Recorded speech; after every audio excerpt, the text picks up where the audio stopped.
Warning! The Stone Age Gamer podcast includes a lot of bad language. Cover your motherfucking ears.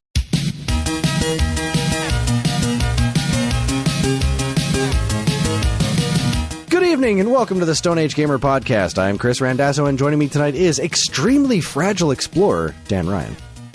Good evening and... No, I was just... Yeah, hi. I was going to copy the whole thing, but I forgot halfway through. It's okay. I understand. It's my first time. Be gentle. It's time once again for the Alphabet Super Series, and my pick for the letter M was the Game Boy Color Classic, a word I use very lightly. Montezuma's Return. How does it compare to its ColecoVision prequel? Head on over to Walgreens for a spindle of your favorite CDRs, because the Stone Age Gamer podcast starts now. Wow.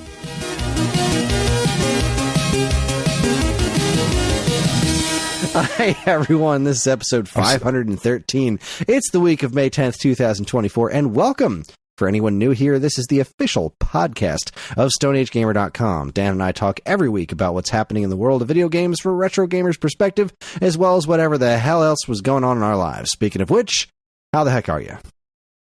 I'm all right, Kris. I was wondering how long it was going to take us to get to the limited run games fiasco. Oh, we'll get there. We'll get there. Save that for week-old news. Yeah. That's, oh boy. That was something.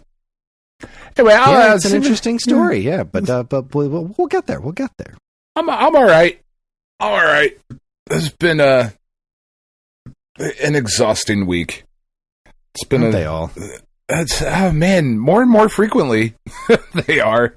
And I'm not super duper jazzed about that. I don't know. I've been lacking motivation to complete things recently in the last couple of weeks. I'm not like super thrilled about that. You know? Yeah, that's a bit of a funk. Yeah, it's just like projects that I have to start or finish. Like, I just don't wanna. Like I do. That's the weird part about it is it's like stuff that I do actually want to do. I talked about a couple weeks ago. Every day I come home and I sit on the couch and I look at the wires hanging from the television. I'm like, man, you know, I'm gonna put those wires in that wall. And it's not a very like long project or like even all that complicated. And it's my house. I can put holes in the wall if I want to. But then it comes to like Saturday and Sunday and I'm just, nah. It's just I lack the motivation. I don't know what's going on, Kris. I get it. And especially on projects like that. Because like something like that, there's cleanup involved. Like it's not like you can just crack the holes in the walls. Then it's just like, well, once you're done, you know, then you're done, but then you got to, put everything back. You got to sweep up the dust.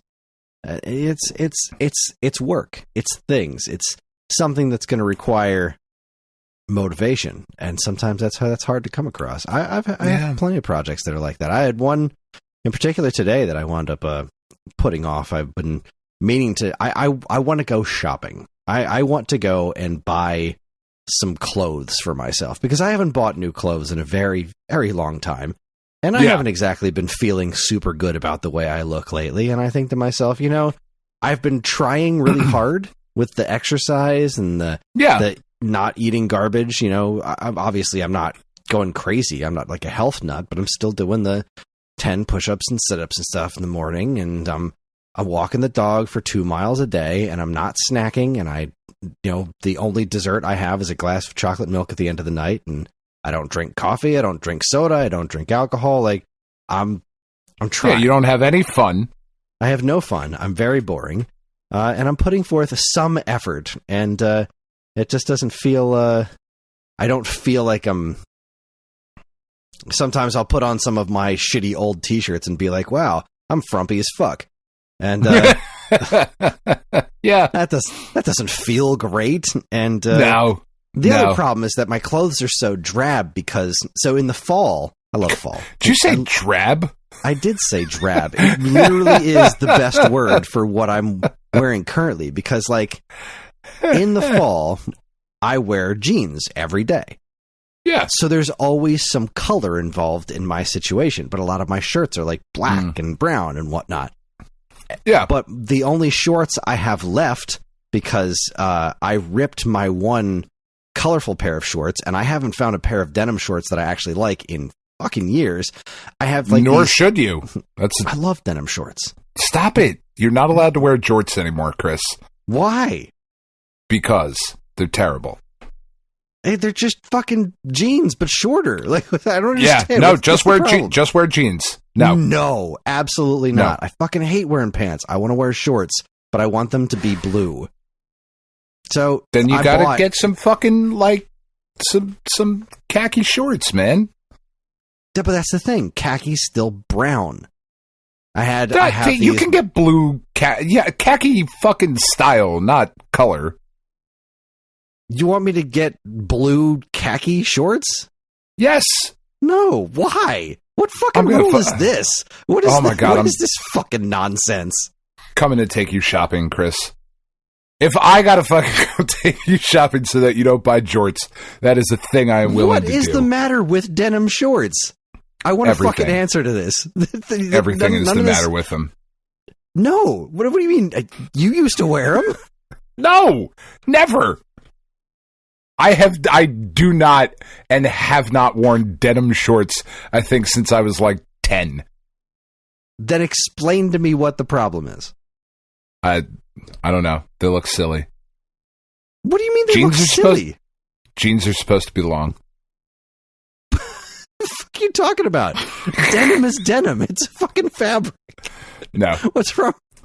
They sell them at Lee.com. The problem that I ran into is that I bought this one pair of denim shorts like 5 years ago at Old Navy. And I don't know if you know this about Old Navy, but it's not for people shaped like me. It's for young, skinny people. And even though they were technically my size, they don't feel right. They don't work. They don't function. They just feel like I'm wearing some weird contraption instead of like, I just want loose nonsense. That's all I want out of life. It's what all my other shorts feel like. But when I went to go buy the last set of shorts I bought off of Lee's website, they were sold out of the denim in my size. So it's like, fine, I'm going to try black because I've never bought black shorts in a long time, ever. Like, why not? Let's try something new.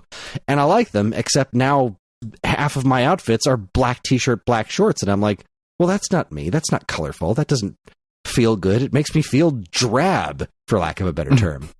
Sure. But every year, and when I'm feeling like this about the shorts that I wear during the summertime, I'm like, all right, let me try. How they're the right size? How bad could they possibly be? They can't be as bad as I remember. And then I put on the denim shorts. I'm like, fuck these things. They're awful. This year I finally threw them away. I took them off after wearing them for 5 minutes. And said, these go in the fucking garbage. These are garbage shorts. Get them out of my life. And there was a buy one get one half off sale on Lee.com. And I missed it by like a couple hours. I forgot to check out, and then I got distracted by television, and then it was the next morning, and I was like, shit. And then the sale was over. It's like, well, I'm not paying full price for clothes like a sucker. No. Ugh. So the plan is that I was going to go out and get some shopping done, like on my own, but I didn't want to do it in time that was going to be like, take me away from everything else. So I meant to go out last night. I was like, all right, we'll put the kids to bed, and then I'm just going to go out by myself and go to Kohl's and wander around and do some shopping.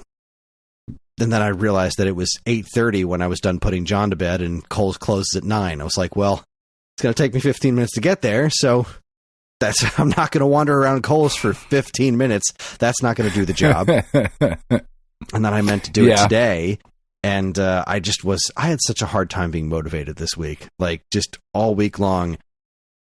That's not necessarily true. I had a hard time being motivated on anything outside of yard work.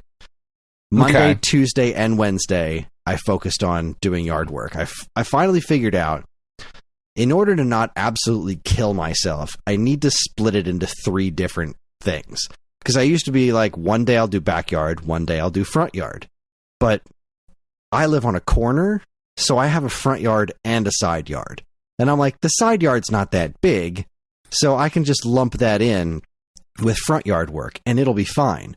And I'm always so thoroughly exhausted by the time I get to the side yard that it never gets done properly. It's like, it's just kind of like off to the side, and it's not getting the attention that it needs to actually look nice. Sure. So I decided this week I was going to be like, fuck this. 1 day's backyard, 1 day's front yard, 1 day's side yard.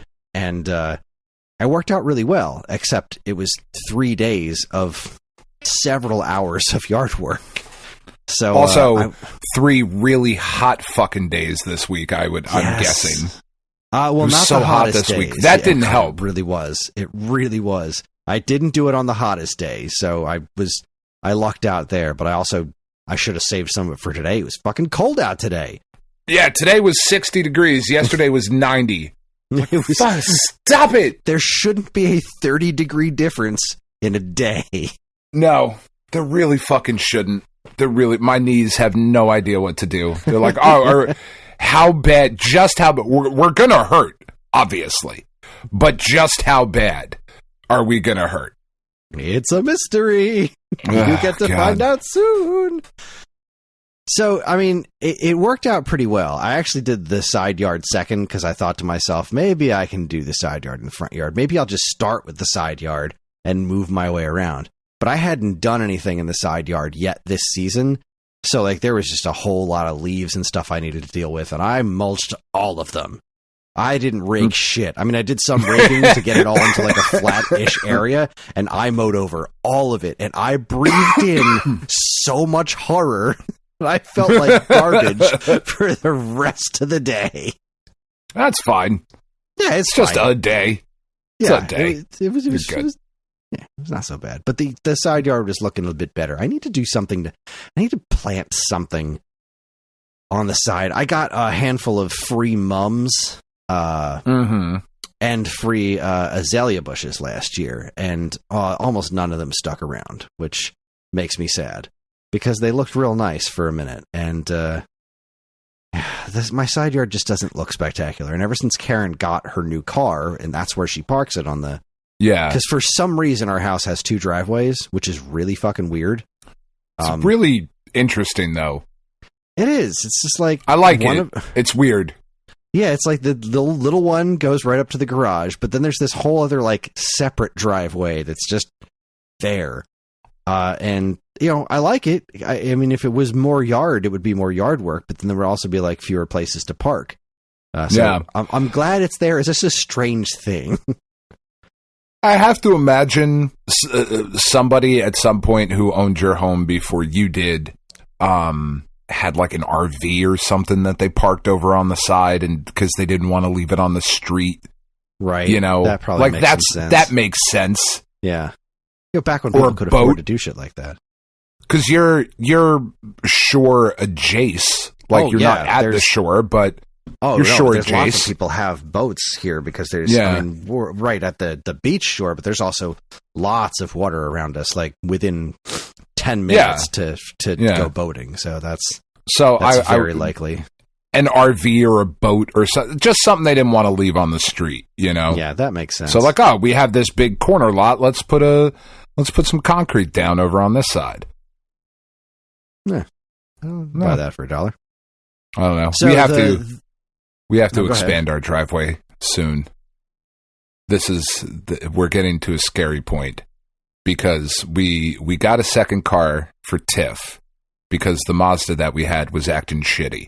So we have to fix the Mazda though, because it's currently parked in the cul-de-sac across the street. And 1, we just shouldn't leave it there. But 2, my children are going to need a car soon. And that is weird. They're going to want a car soon. Well, and I have one. Like, I happen to be in a unique position where I'm like, I just have this car that is paid off and like whatever. But I gotta expand the driveway, and then I suppose I should teach them to drive at some point soon, which is fucking horrifying. Anyway, sorry. So. Yeah, I'm still plenty of years away from that, so just gonna go ahead and cross my fingers and, you know, hope for the best. Hope that we have just a fucking unbelievable expansion in infrastructure in the South Jersey area. to where public transportation is just everywhere. Oh, no, I mean, hopefully Karen's car lasts long enough to pass on to one of the kids, because, like, I drive a minivan. Yeah. When that's been paid off for a little while now, and, I intend to take care of it and make it last as long as I can, but I can't imagine that kid's first car as a minivan is going to go over all that well. Oh, I don't know, man. I would have loved to have a minivan as my first car. I'd pick everybody up. That's give true. Everybody rides to school. I think coolest minivans shit ever. are awesome. If that's what their options are, then I don't necessarily want a minivan, but I would totally rock like a Dodge conversion van now.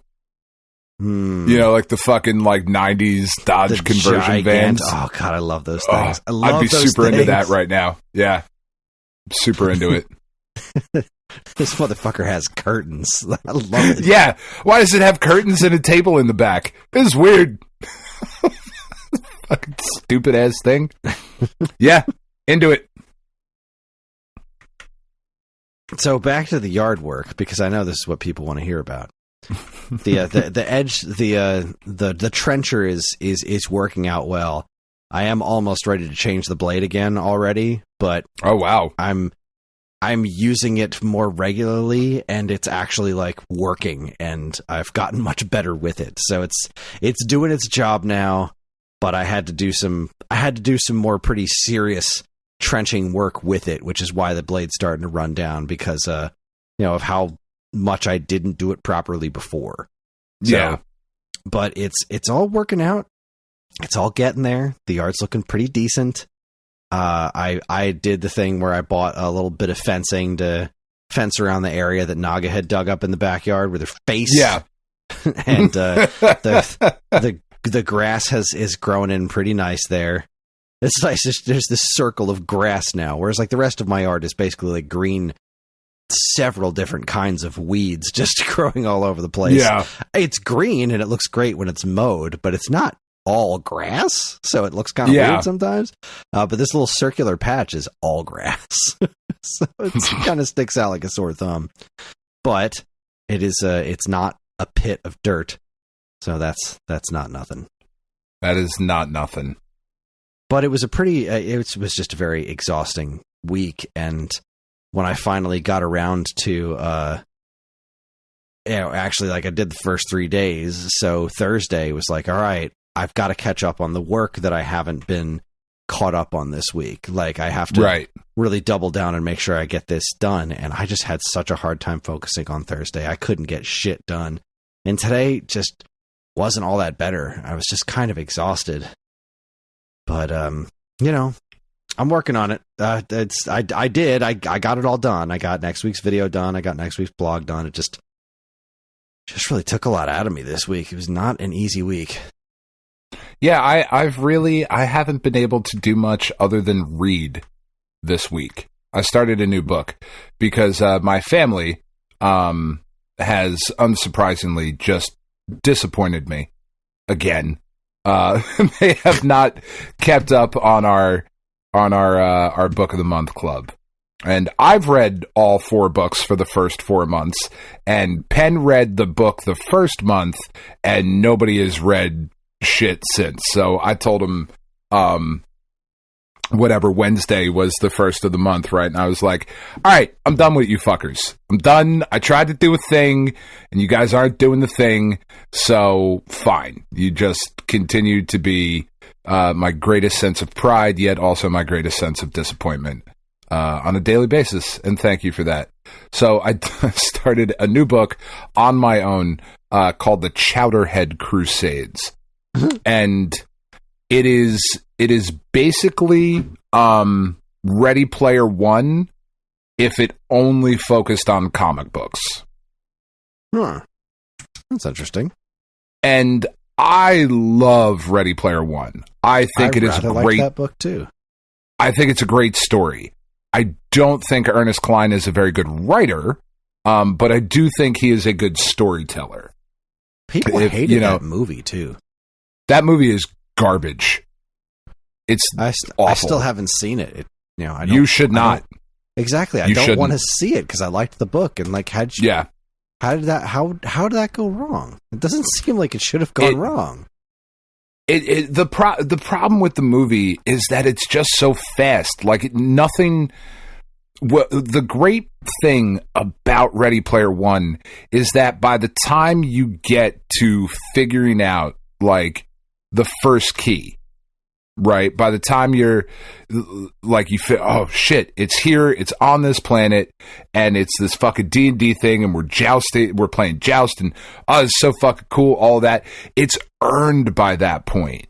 You know what I mean? You've gone through so much of Parzival's backstory at that point that you really feel that it's deserved. In the movie, it's just like, boom, we got that first fucking key, no problem. And it has nothing to do with Joust. Like, it's completely different. It just jumps through the plot points. It sucks. It fucking sucks. It's terrible. Sounds Don't like watch Spielberg wasn't the right person to do that. Which is strange to say, but it seems like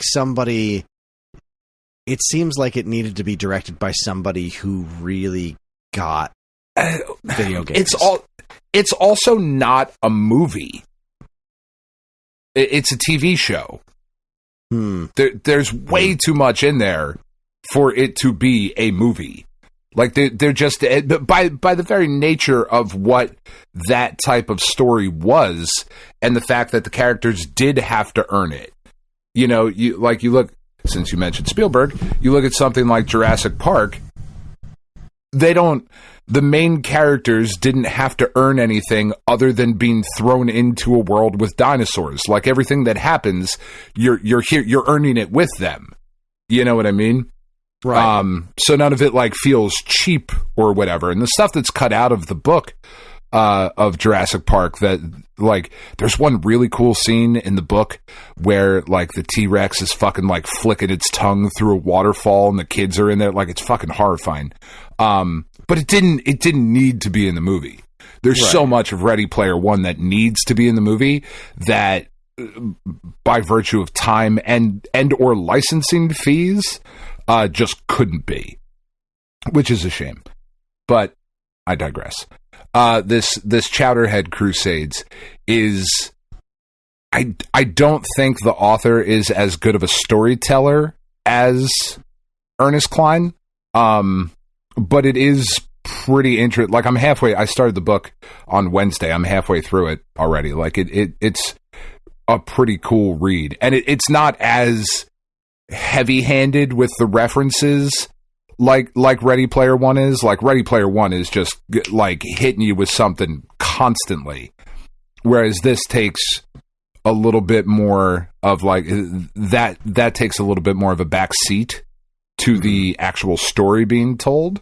But it is virtually the same story. Like as I'm reading through it, I'm like, okay, well, here's this analog and here's that analog and whatever. But it's fine. I'll read through it anyway.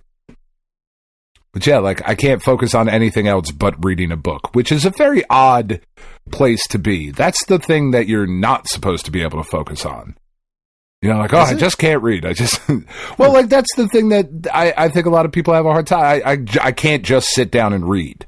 And like I can't sit down or do anything else right now but read, which is a weird place. Yeah, I don't know. It's odd. That is odd. Yeah, I did get Mike Trout in a pack in the show. That made me really happy. I saw you posted that somewhere. Yeah, in the Discord. In the Discord, that's where it was. Yeah, look at you. Made me quite happy. Because there's always a couple cards every year that are like the gatekeeper cards. And what's nice is that they do happen to be cards that are like decent cards to use in the game. But they're always just so fucking expensive.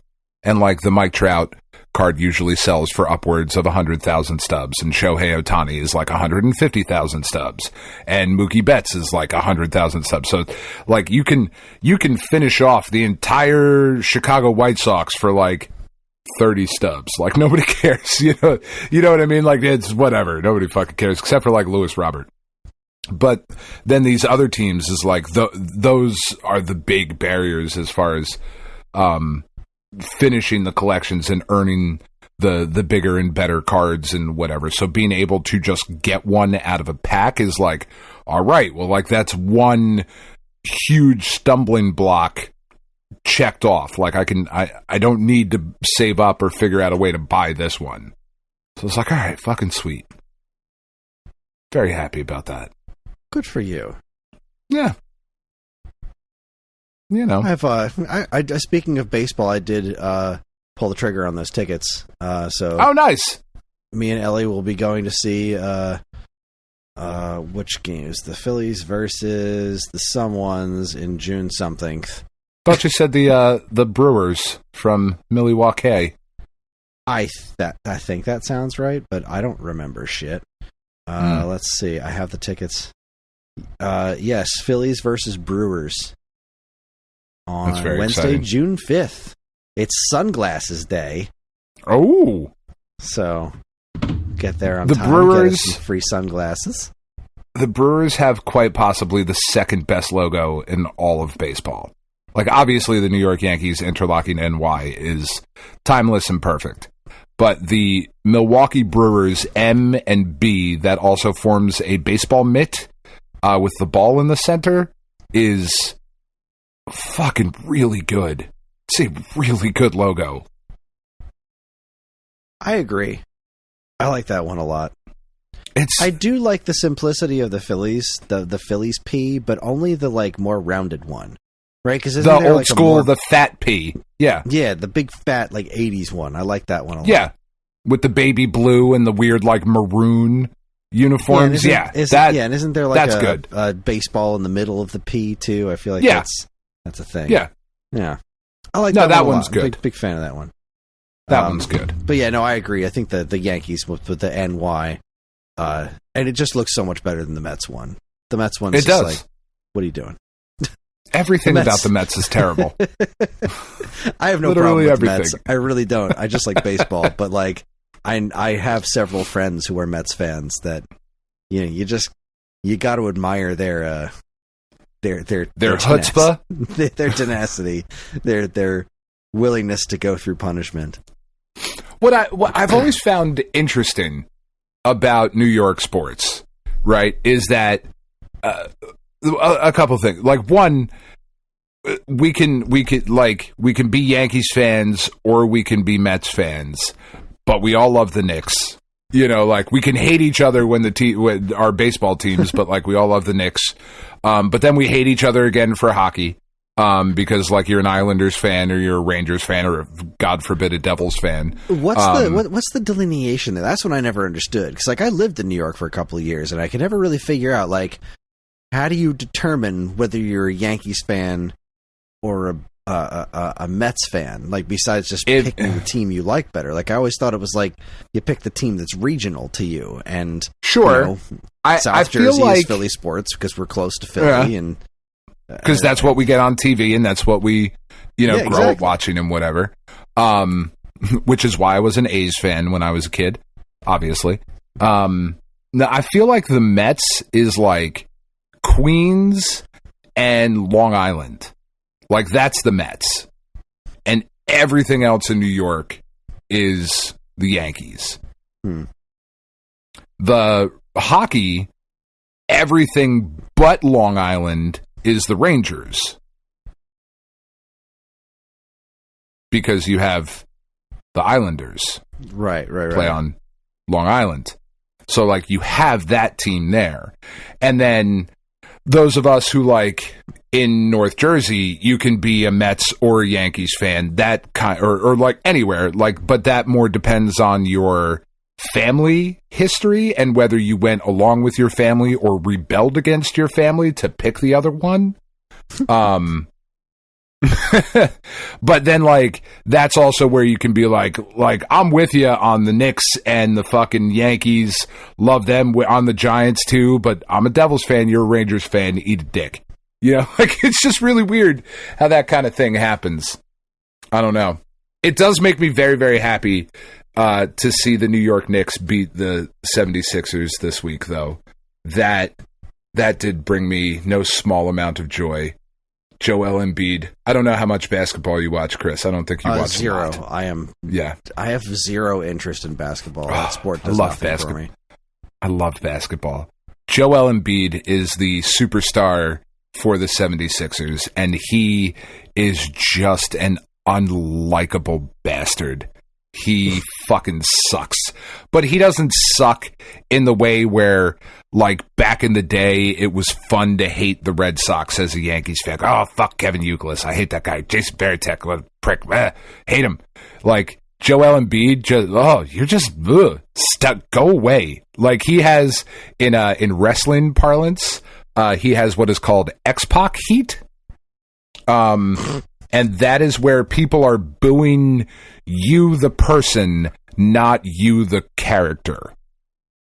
Huh. Like, we actually just don't want to see you. You, like, it's not your character that we're tired of. We're not booing you because you're a heel and you did heelish things. We just don't like you. And that was X-Pac for a little bit. So it's called, like, X-Pac heat. But, yeah, Joel Embiid, terrible person. Anyway. Well, the other fun thing I have coming up, at least it's fun for me personally, is that tomorrow is Star Wars Day, May 4th, and I'm dragging the whole family to go see Star Wars Episode 1 in the theater.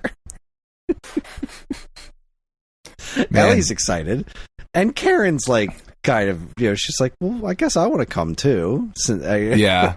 And we're just making John go.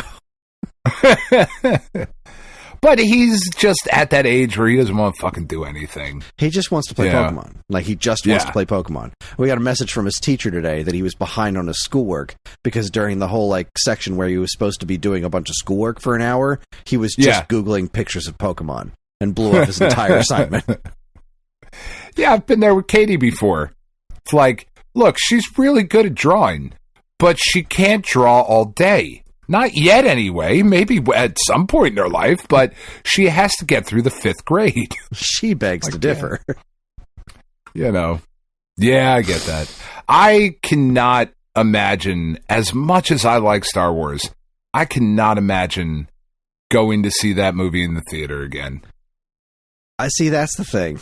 I find that movie to be very tolerable in a lot of ways, but to go see the pod race again on a movie theater screen, to go see the Duel of Fates again on the big screen, like, that was it. If it was, episodes 2 or 3, I wouldn't even consider it. But, like, I would go for episode 3.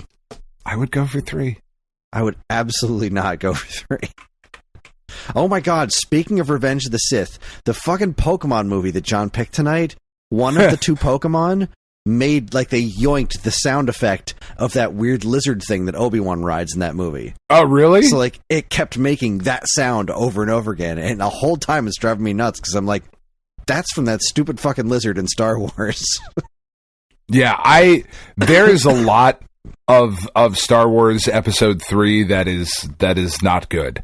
Most of it is not good.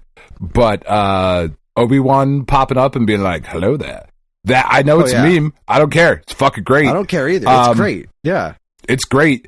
There's the very fucking good fight stuff in Revenge. The fight on Mustafar. Oh my god. That alone. Yeah, see, I'd take that's worth the price of admission. I'd take like 60% of that fight. There's some parts of that fight that are just like, what are you doing? What are we doing here? Did you stop? Why are you two standing in front of each other just fucking twirling your lightsabers? Oh, stop it. Because it looks fucking cool. It makes cool noise. Look dumb as shit. Come on. No, I don't care. Yeah, don't try it, Anakin. I have the high ground. So I hate you! You dumb man. Ugh. Audible groaning. It also has perhaps the best line delivered in any Star Wars movie when fucking Palpatine, his overdramatic ass. No, that one's pretty good. That's my favorite. The whatever the fuck he says, this has left me scarred. What? Why'd you say it like that? Nobody would say it like that. What a weird choice you made. And like also the complete non sequitur of power. Unlimited power. Yeah. Movie's fucking great. It's best. Out of all 9, it's the best one. Oh, God, it's so fucking not. No, I know. It definitely isn't. It definitely is not at all. But unlimited. Stop it. Why are you...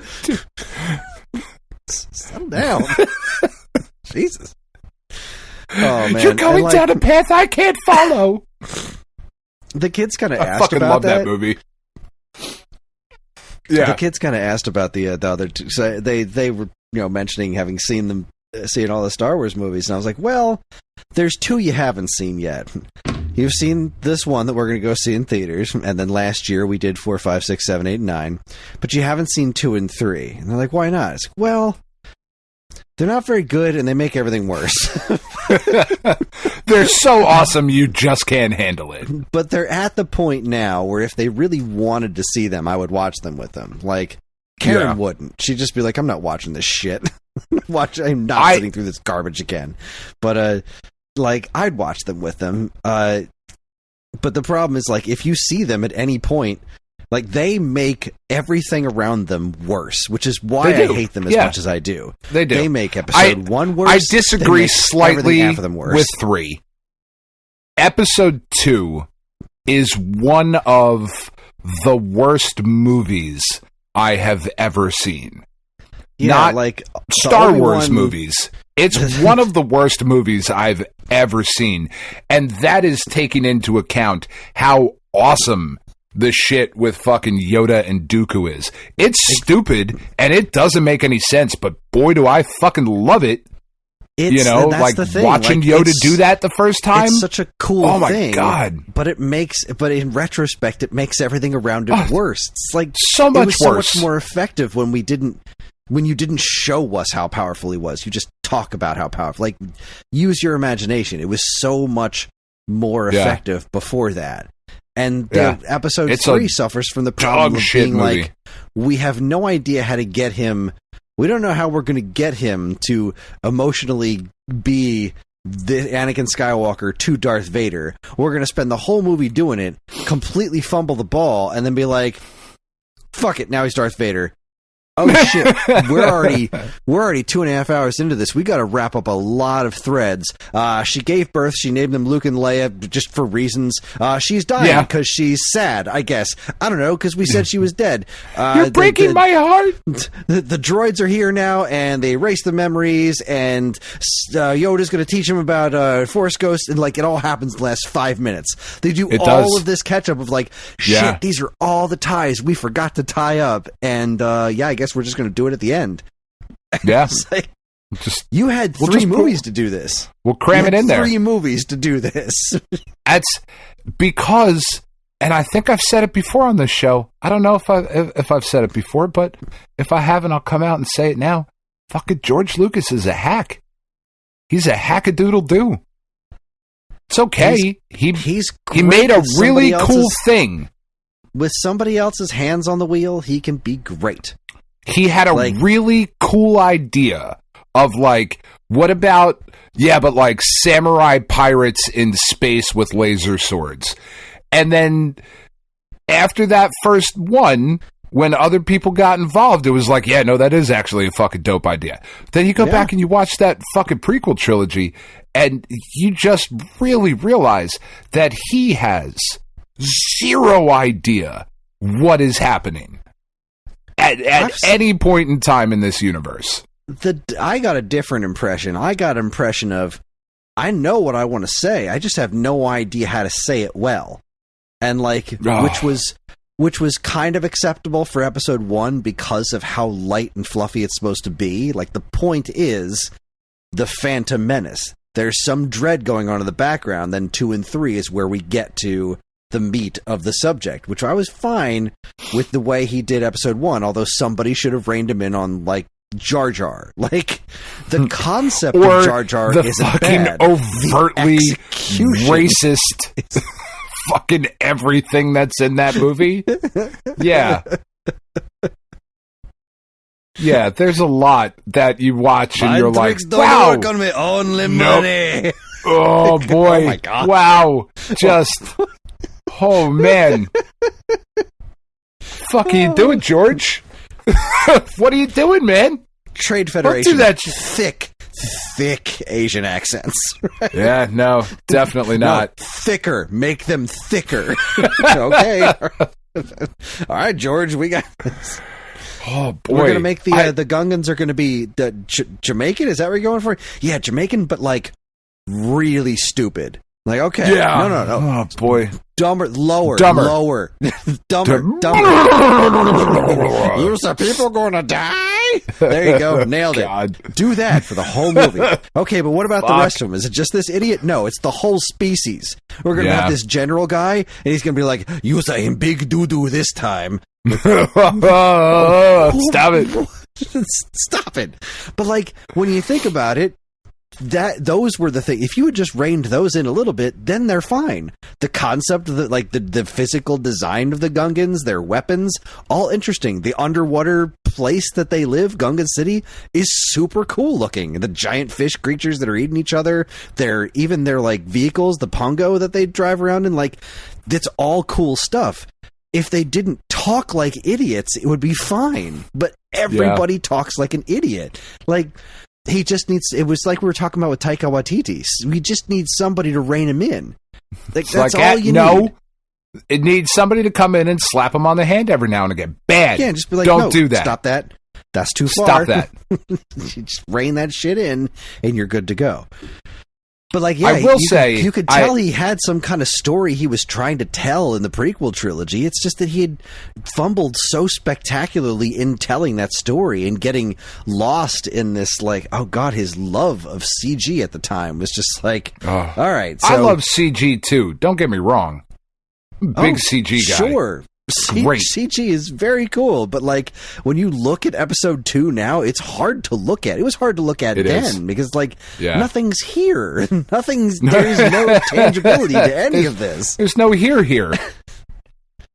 I was just watching something somebody pointed out on, I think on Twitter. It was like, okay, so the assassination plot in the beginning is Palpatine wants Padme dead, but he doesn't want to do it, so he tells Dooku to do it. But Dooku doesn't want to do it, so he hires Jango Fett to do it. But Jango Fett doesn't want to do it, so he hands it off to Sam Wessel, the shapeshifter. But she doesn't want to do it, so she tells a robot to do it. But the robot doesn't want to do it either, so the robot sends bugs. So it's like, that's 5 layers deep. That's not a good story. That's just crazy. Not a good story. And like I all day. I feel bad for Ahmad Best. He should not have gotten the hate that he received for playing the character that George Lucas very obviously wanted him to play. Yeah, that is not necessarily Ahmad Best's fault. He did the best job possible with what he was given. However, this movement that is happening somewhat online, and it's not a huge movement, but there is a movement to kind of go back and be like, no, those first 3 movies are actually brilliant, and Jar Jar is a great character. I cannot abide by that. Yeah, I just the can't. revisionist history going on right now is pretty brutal. It's really like, we can objectively, because that's part of like loving the thing too, is being able to love it with its faults. Yeah. But still acknowledge the fact that those first 3 movies are gigantic piles of shit. Yeah, they are gigantic piles. If episode 1 was just a sci-fi movie, was not a Star Wars movie, was just a movie that came out, The Phantom Menace. We're going to go see The Phantom Menace. This looks cool. And then you saw that movie, you would have left furious. It's garbage. I don't think so. It's garbage. It ends on too strong a note. That's the thing. Like, yes, even if it is garbage, there are so many things about it that I enjoy. Like, I love Liam Neeson. I love Liam Neeson's. I love Liam Neeson's. I love the design of Darth Maul. I love the entire end battle sequence. The whole end of the movie is just so much fun to watch. The pod race is so gratuitous and long, but it didn't matter because it's fucking enthralling. Like, yes, there is a whole lot of fucking nonsense in between, but if it was not Star Wars, it would have been a fucking disaster. I'm sure it would have still had a cult following because of those cool things in it, but it wouldn't have gained the traction that it did in the first place from just not being a part of the franchise. But again, I love this stuff. I adore Star Wars, and like I'm not gonna hate on anyone for being able to enjoy episodes 2 and 3. I wish I could. I really do. I really wish I could enjoy those movies the way that other people do. I wish I enjoyed the Bad Batch as much as some people do. Like I follow I haven't watched it at all, and you don't need to. It ended this week, and the series finale happened, and they all lived happily ever after. Which, granted, was a surprise because I'm looking at this like, okay, I've never seen any of these characters again. So clearly some of them have got to die, and they're like, no, they found this place that wasn't part of anything, and they just fucking retired. It's like, oh, we're just gonna ride off into the fucking sunset. Like the whole time I'm watching it, like they had this one character, Crosshair, that was like he was part of the group, and then he defected to be a bad guy, and then he went back to being a good guy, and they kept setting him up for like, well, what's the next thing? He has to sacrifice himself for the greater good. That's the way the story goes. Except every time it came up, they were like, don't you do that. You're staying with us. It's like, okay, fine. Okay. He'd be like, I'm going to go and do this alone. And they're like, fuck off. You're coming with us. And then he was fine in the end. It's like, all right. That's weird. Like, that was weird, but it was fun. But all in all, I didn't really enjoy the show. It was astonishingly mediocre. It kept hinting it was going to be like doing a whole lot of work to the whole explaining the Palpatine coming back in Rise of Skywalker, and it like kind of didn't. No, we got the explanation. Somehow Palpatine is returned. That's the explanation. Stop trying to go any fucking deeper. Well, we know it was cloning. But like the thing is, like they're working on some of that stuff in Mandalorian. But like going back to this one, there's this whole thing called Project Necromancer, and it was like, I wonder what that could be about. The whole thing was like they needed this character because this specific character, that was what the Emperor was trying to get their hands on. This character they were doing the tests if they could make a clone body that was able to retain a midichlorian count. And like, this is the thing. These threads during this show were interesting. It's just like they never focused enough on the interesting stuff. So like they kept trying to get this girl because she was able to be cloned, and the clone would keep the midichlorian count, which is clearly what Project Necromancer is about, right? Sure. Palpatine needs to be able to transfer his consciousness into a new body, and keep his abilities with the Force. So the whole point was trying to keep this girl away from the Empire and destroy their research. And in the end of the show, she grew up and apparently joined the rebellion. So I feel like maybe we haven't seen the last of some of these characters. I don't know. I love Star Wars. I'm excited to go see this movie. Too. I'm so excited. I'm happy you are, man. I really am. Man, when those doors open and Darth Maul's there, and the Duel of Fate starts, like, dun, dun, and then Liam Neeson's like, we'll handle this. And everyone's like, everybody else is like, you're right, you will. We're going to go. You guys do got this. Well that done, guy boys. Is scary as shit. Oh, I'm so excited. That's going to be so much fun. Ellie's going to have a blast. I think John's going to like it too. He hasn't seen this one in a long time. Yeah, but yeah, that's pretty cool. That's the good times I have coming up, and the week that's behind me. Hopefully next week I'll be able to focus a little bit better. I'm actually going in a couple of weeks to visit Mike. We're going to have to record on a different night that week because I'm going up on Friday night. Unacceptable. Yeah. Mike will be a guest on that episode because you will be there and record with him. Suck it up, sir. I need to relax. Desperately. I need to unplug for a few days. But I've been. I saw playing... an interesting thing. I don't know if I brought it up on here or not, but there, in some of the psychological circles that I frequent, because I'm like smart and stuff. There's this ongoing discussion about the world that we currently live in and how everything is just on fire all the always. And we no longer, many of us anyway, no longer relax and recharge when we leave our jobs or when we turn off our working brains. We simply disassociate for a little bit. And we're never actually like filling the cup back up. We're just continuously running off of the fumes. And I read that and I was like, fucking yeah. Like, that's sad, but yeah, man, like, fuck, that hits hard. Because, you know, like, there's the whole thing going on where Bernie Sanders and others have proposed a 4-day work week with no reduction in pay and all of these different things that are going on.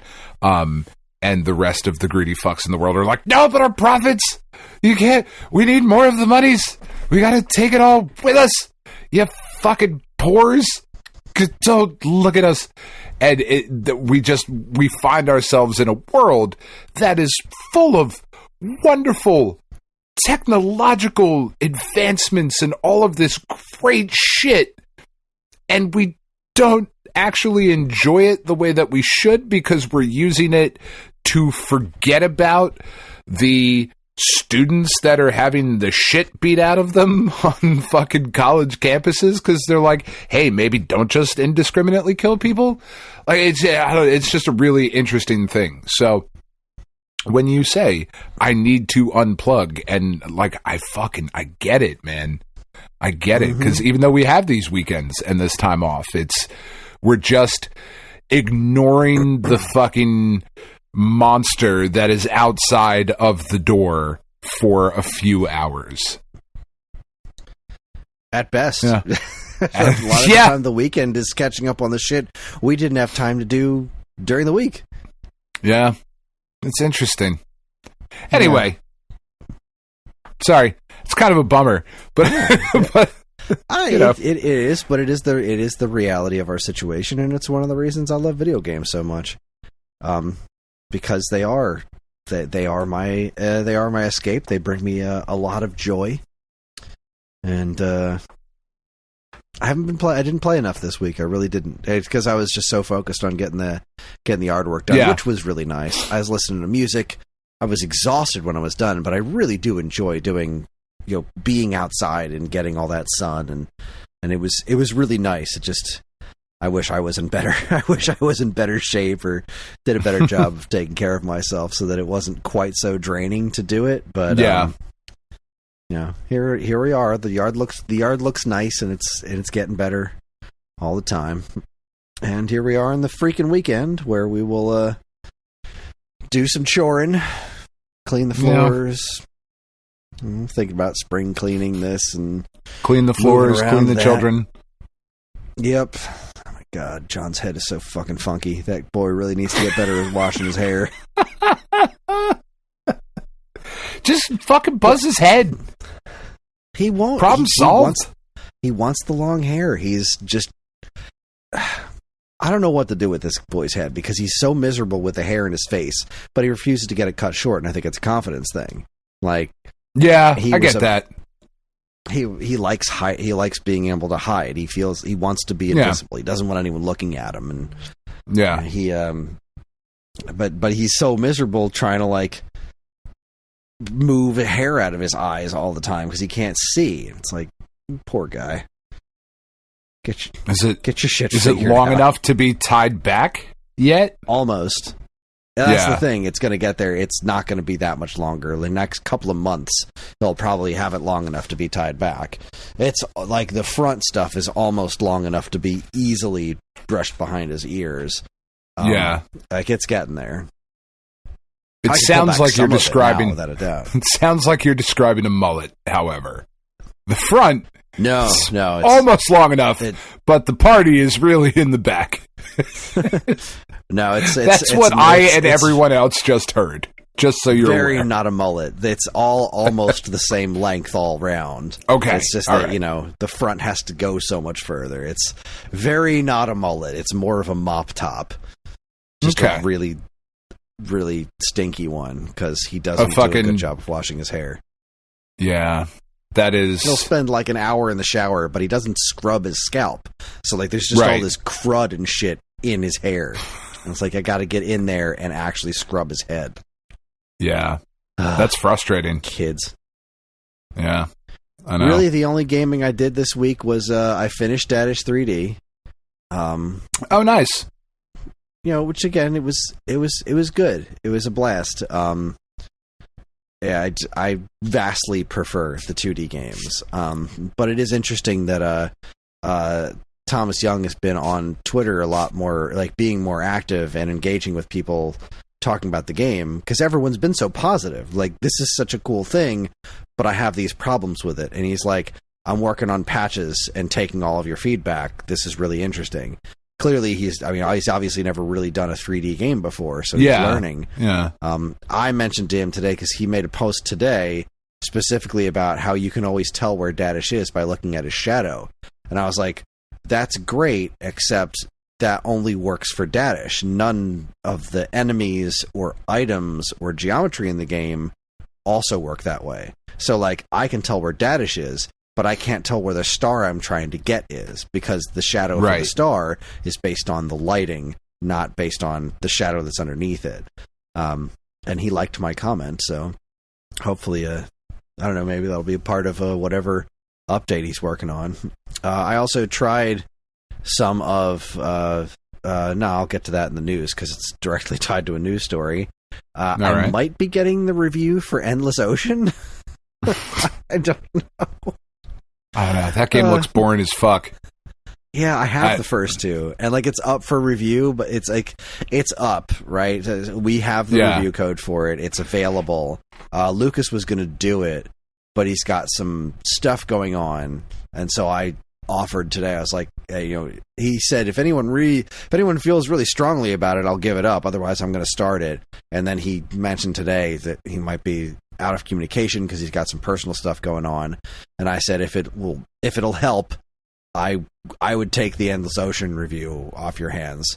I have the first two. I can give it a go. I can give it the time, because the thing is, like, it's getting torn up in the reviews, and Lucas thinks that it's probably a situation where none of the reviewers have been able to experience the game the way it was meant to be experienced, because they were all reviewing it pre-release. And what's supposed to make this game interesting is jumping in online and playing with a whole group of people at the same time. Oh, but is there going to be a whole group of people playing at the same time? Yeah, that's the question. Who the hell knows? At the beginning. Yeah, probably at the beginning. And that's the thing. If it can gain some sort of traction, then maybe it could be. Or maybe it is actually garbage. Like, maybe it really isn't a very good game. That's an entire possibility. But it's one of the advantages of not rushing to get reviews in, like, straight away. One of the advantages of being in the print medium, where it's like, well, we can't have super timely reviews all the time. So, there was another one that I requested a review code for. I haven't heard back yet. But Flint's Arcade just today started promoting this game, Goliath Depot. Have you seen anything about this? No. Oh, it looks great. Let me send you a link to it. It's out on Steam. I got fucking fingers. Type some shit. Yeah, like it's been out on Steam aggressive. for a little while now. Yeah, I understand. But it's coming out on. It's finally getting ported to Switch. It's another one of these like Donut Dodo style. Old school arcade games. It looks like super fun. You're a little dude slamming. Yeah, doors. This looks cool. Yeah. So I requested a review code from them. They seem to give me review codes whenever I ask for them, so hopefully I get this one too. Because I'd like to review that one for SAG. That would be fun. Yeah, this looks pretty neat. Cool.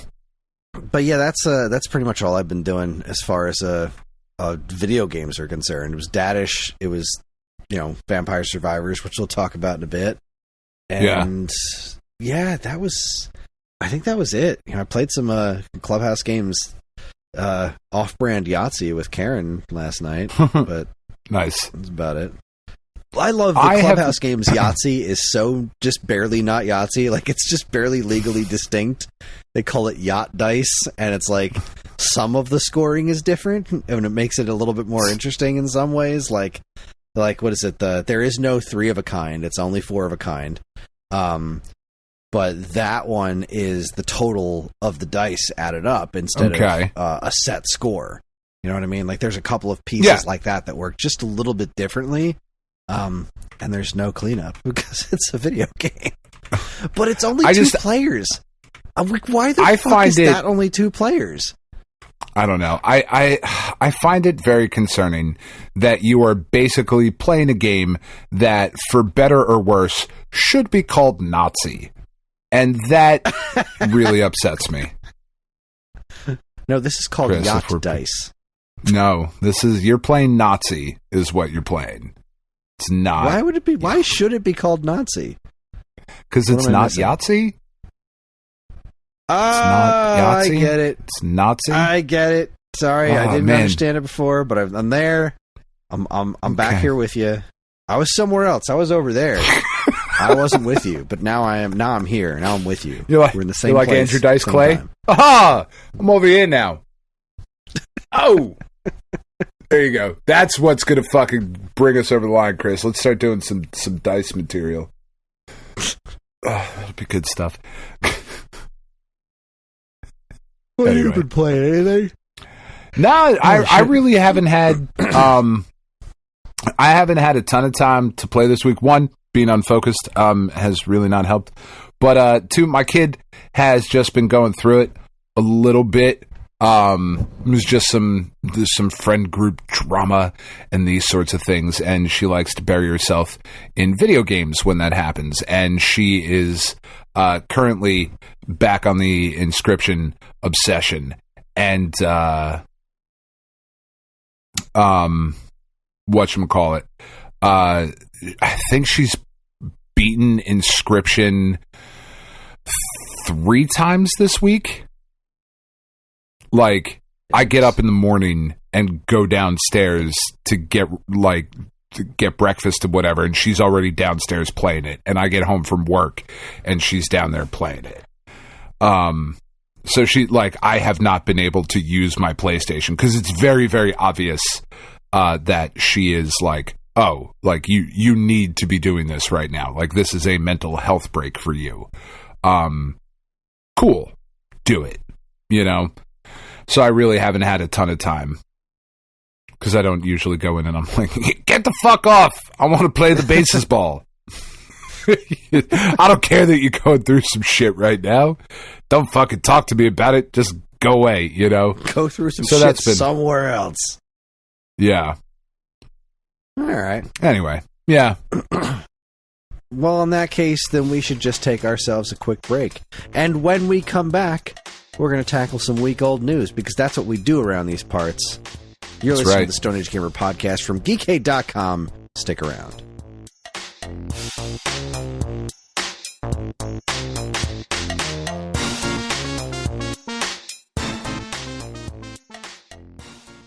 And now here's a quick look at what's new in the gratuitous rainbow spectrum at stoneagegamer.com. First up, Donut Dodo is a game that Kris loved very much. So much so, he bought it on both the Atari VCS and Nintendo Switch. So when Pixel, the studio behind it, announced a new game in a similar style, Kris was undoubtedly excited. Now, Cash Cow DX, another arcade-inspired goofy-ass romp, has been released on the Atari VCS. But is it any good? Does it live up to Donut Dodo's absurdly distinguished pedigree. Here it is. What, were you sad that I was reading it like just vanilla? Yeah, he didn't say fuck yet. What's wrong with you? We're out of practice in the whole commercials reading thing, but you know, it's very weird hearing my words verbatim coming out of your mouth. That's all I'm going to say. It's kind of unsettling. I don't know how I feel about it. Find out in a new fucking Stone Age Gamer review. Is that better? Cash fucking Cow TX. That's what it's Nailed called. Nailed it. 10 out of 10. No, Next, we're trying to be professional, yes. Chris. We're trying to grow the podcast. We got to be profesh. Next up, in the latest chapter in our ongoing series, The Nintendo Report, I tackled the letter E. With a new endless ocean upon us, Nintendo must be treating their other properties that begin with the letter E, right? Right?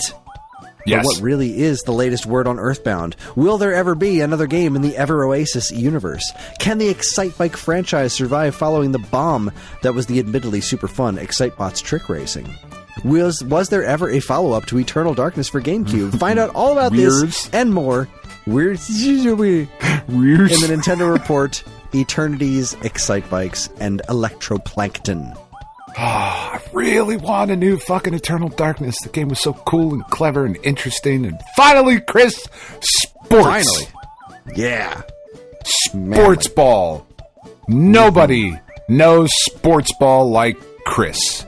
When I'm sitting around thinking, man, I bet if I needed to know the statistics for Mark McGuire's rookie season, if I had to call one person, it would be Chris.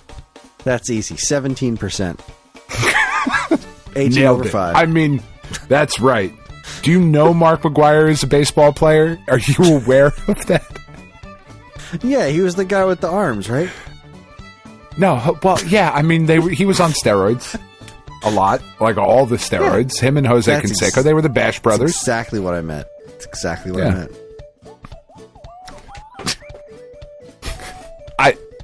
You're like a regular sports savant, Chris. It's disgusting. Couldn't call it worse.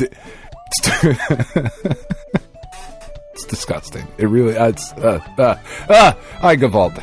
That's why he decided to write an incredibly ill-advised blog about how he thinks sports games could ensure the success of the Switch 2. It's frankly just complete nonsense, and Chris knows it. That's why he didn't even bother promoting it on social media. But if you, yes you, the listener, want to check out the ravings of a certified fuck madman, you should read Can Sports Guarantee Switch 2's Success? Then point and laugh as you wonder if it's perhaps the dumbest thing you've read this week. Yeah, I wrote that. Sports go sports. I was very proud team, of that blog. Yeah. Clearly. I fucking didn't bury the lead in the title at all. See, there were other things that I wrote. Is it like a one-word article? I could have. Yes. I could have written a commercial about it, but I thought, you know what? I'm kind of ashamed of this one, so I'm going to promote it on the podcast. Nah, man, you know so much about sports. You know, just the other day, you called me up to talk about fucking Isaiah Hartenstein and how well he's been playing for the Knicks. That sounds like me. Yeah, it does. You told me just today. You told me how much you loved the nickname for the Knicks player. I've been watching a lot of Knicks, so that's where I'm at right now. Achua. His last name, Chris, we all know, Achua. We love that guy. He came off, fucking knocked Embiid around a bunch the other day. But he's got perhaps the best nickname in all of sports right now. His last name is Achua. Can you guess what his nickname is, Chris? You don't have to guess, because you told me today it's the Big Sneeze. That's fucking great. Tell me. Tell me you don't fucking love that. The Big Sneeze. Oh my god. Fucking magic. I was so happy when The sport.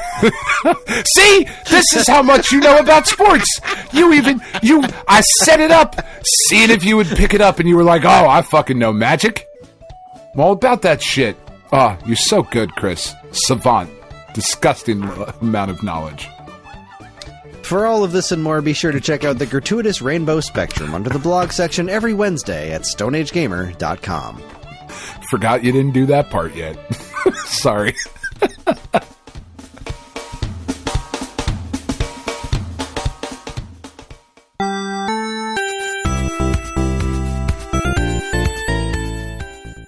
Fuck, I love Frank Turner. Anyway.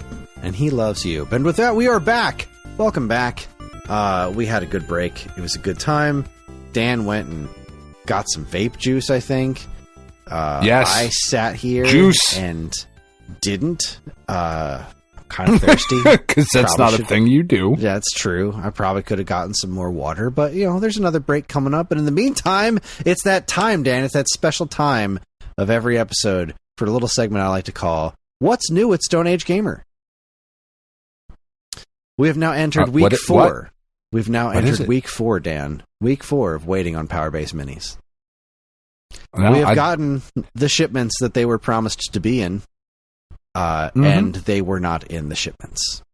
So Ryan has sent me nothing. Again, they are all here. They're all here. I'm looking at them right now, over in the corner. Gobs of them. In fact, I'm going to send a message to our distributor. I'm not going to throw anybody under the bus. I'm not going to name names here, but the person responsible for sending them said said on Monday, working on X stations today, Power Base Minis will be included. So I guess we haven't gotten the X stations in yet. So right, did we get the X stations back in stock? Maybe it's then, possible. I'm gonna hold off. Right? What came in today? We got we did get we got Retro Gem Basics and Shinies back in stock, and we also got the Morphs in, like I mentioned last week. So those are here. Yeah. We got a Brook shipment in stock, which is cool. So we got their Neo Geo adapter, Wingman SDs, and a new color for the Wingman PS2. I didn't know they're getting a new color of that. That's interesting. The rest of our G-Comp showed up, so we can start working on the pre-orders we had for those. And the Neo SD MVSs showed up, and they showed up in good shape, apparently, which is nice. The DHL did not destroy those. Hooray. Those are going to take more time to get together and ship. But so some big products coming and moving around, but the Power Base Minis remain out of our hands. We did also get a huge restock of Evercade cartridges, which have been selling really well lately, which is kind of neat. That's really awesome. We don't order a ton of them. Like we like them. We're fans. So like Andy tends to. I wind up putting together a lot of our carts through our one of our distributors. We deal with several distributors, but the one that we get our Evercade carts from, we tend to order like 5 at a time. And like, not only did we get, we got. Let me see if I can actually grab which ones we got this week for the first time. Let's see. We got the Gremlin collection. I don't know which one that is. I'm unfamiliar with that one. We got the Delphine Collection 1, Interplay Collection 2, Team 17 Amiga Collection 1, Always Awakening Cathedral Collection, Galco Arcade 2, Sunsoft Collection 2, Pico Interactive Collection 4, Morphcat Games Collection 1, the C64 Collection 3, and Indie Heroes Collection 3. We actually sold out of the Always Awakening Cathedral one already, which is pretty crazy. That's pretty awesome. Just came in this week. Yeah. We also sold out of a bunch of other ones that we had. So like I've currently got like 6 more Evercade things in our cart already for our next order. One is we got. That's awesome. We're looking to get restocked on as long as they stay in stock by the time I actually place the order. More of the Always Awakening Cathedral. Home Computer Heroes Full Void, another one I don't know anything about that one. Gale Code Arcade 1, Duke Nukem Volume 2, Atari Evercade Arcade 1, Mega Cat Studios 1. So yeah, a bunch of Evercade movement going on, which is fun. That's really great. Yeah, I like it. I'm when just so like interested. Yeah, I'm so interested in this fucking system. Would you want the handheld one, the EXP, or would you want a Versus system, like one plugged into the TV? But I don't know. What would I want? Would you play it handheld, or would you play it on your TV? Or would you want a little bit of both? One on each hand? Yes. I think is it. I don't really know. I feel like it I don't know. If I had spare money, like this is definitely something I would like to have and collect for. I just think I think it's really neat. But seeing it would be an expensive hobby to keep up with for something that I wouldn't probably actually use all that much, considering what I already have. Okay, yeah. I think the Evercade's super cool. I think I would probably play it on the TV just because I just enjoy that more, you know? I don't know, there's just... less into handhelds these days. There's just... Because, like, fucking hooking up a computer... Because the other way to do it, right, is to fucking shmemulate these games on a computer, right? And you could play that on your computer screen, or you could play it on your television. You could hook that up. But that, I don't know, that's just not as... I don't know. I don't know. I'm looking at the fucking Jalico collection. It's got 64th Street, a detective story. It's one of my favorite beat 'em ups of all time. And also on that cart is Saint Dragon and the first EDF and Avenging Spirit. Like, that's fucking awesome. What a good cart. And I think I would rather play that on the TV. The Sunsoft collections are super cool to me. Yeah. The IREM stuff is really cool. Yeah, there's a ton of really good stuff on the Evercade. And it plays it all plays well. It's nice.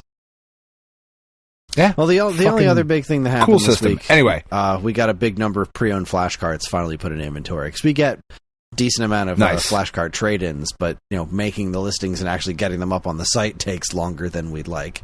But somebody at the store put like 30 of them up this week. A bunch of them already sold, but yeah, lots of pre-owned flashcards in the inventory currently. Check out the site for that, and that's what's been going on at Stone Age Gamer this week. I feel like I'm forgetting something, but nah, I think it was all just waiting on the G comps and the MVSs. I think that's been our week. There you go. Boom. Right on. That's what's new at Stone Age Gamer. Buy our stuff. Yeah. Buy their stuff. Buy my book. With Buy that, my book. That means it's time. It's time, Dan. Brace yourself. Prepare for a heaping helping. I was sitting down. Let me stand up so I could sit out again. There you go. Ready? Ready? All right. Yes. It's time for Week Old News. Welcome to Week Old News, where we talk about all the news that was new a week ago. First up, this was actually a story that was sent to us by a listener who just happens to be the proprietor behind a Kickstarter that I thought looked pretty neat. I wanted to know if we could mention it on the show, and here we are mentioning it on the show. This is it's already fully funded, so like we're not out here shilling. Even better. So like this is already fully funded. Whether you want to pitch into it or not, that's entirely on you. But it is a thing that's going to happen. It is called Lady Death Demonicron, I think is how you say it. Somebody's making a video game out of. They got the Lady Death license, and they're making a beat 'em up. Yeah, that.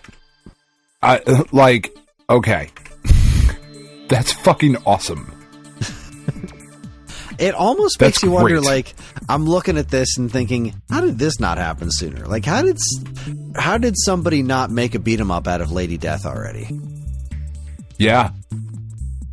I am so super fucking into this.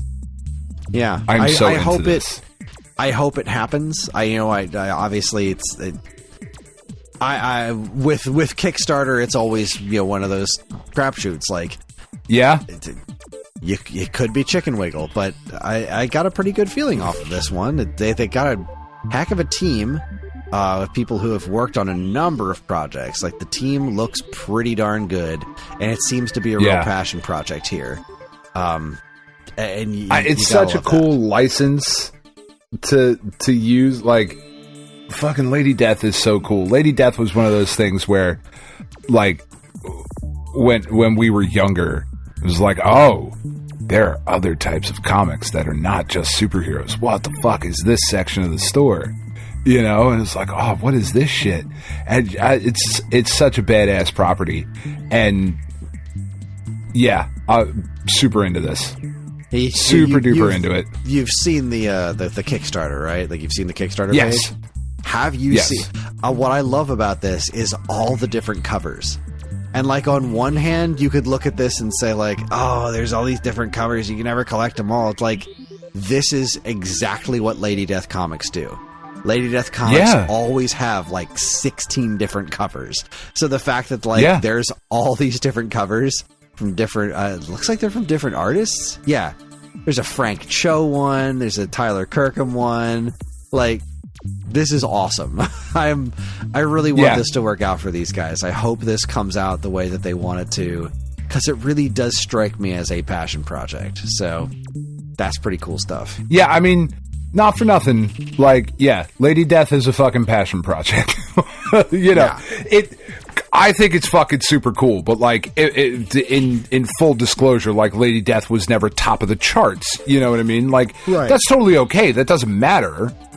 Yeah, there's a fucking Randy Green cover. That's fucking ridiculous. Like, Randy Green. So, okay. Randy this game is... I didn't realize that this game is canon. Written by Mike McLean, Brian Pulido, and Ash Nichols. The story within the game is official Lady Death canon. How cool is that? That is absurd. Sorry, go on. And I fucking love... I love everything about that. God, so Randy Green worked on this book. And I'm trying to fucking remember the name of it, and it's terrible that I can't pull it off the top of my head. What the fuck was it called? So I think I know what it was called, but I just want to make sure that I get it right, because he did a lot of work for Top Cow back in the day. Yes, so he worked on The Darkness. He did some work for fucking Dark Child. He was such a fucking, like, cool artist, because he would do the fucking, like, the cheesecake kind of shit, but in a way that wasn't, like, it still worked as so much more than that. Like, I was always so super fucking impressed with his artwork. And to see it here, like, fuck, there's a Randy Green cover for fucking Lady Death. That's so fucking awesome. Love that. Love it. I love that this... Fully supported. This tier is called Shelf Queen. The perfect option... It's the perfect option if you love digital but still want something to put on your shelf. Get a physical Demonicron box, choice of platform, with a digital download code inside. This pack is open at PS5, Switch, Xbox, and Steam. So you can have a box, but also just, like, you can opt in for a different priced, code in a box. Yeah, that's awesome. That's how you do it. Give them options. Yeah. Give us the options. I'm into that. I also love that you can get an arcade machine version of it. Anyway, yes, fucking buy it. I can't wait to get it. It's awesome. Yeah, this resurgence of beat 'em ups, like, we're getting a Toxic Crusaders one, the Ninja Turtles one from last year. There's a G.I. Joe one on the way. Now we got Lady Death coming. Like, all I need now is a fucking Frank Frazetta one. Give me a Frank Frazetta fucking beat 'em up, and I'm good. Moving on, our next story from Go Nintendo. Paper Mario, the 1,000-Year Door on Switch removes catcalling dialogue. But that's censorship, Kris. Here's the thing. You know what? Let me find this tweet real quick, because our friend Jonathan Holmes, he put this better than I could. So let me find this real quick. I can't remember his Twitter name. Oh my god, why is that? Got it. So he said, let me find this. Come on, show up. I know this is great podcasting right here. It is. Self-censorship is not censorship by definition.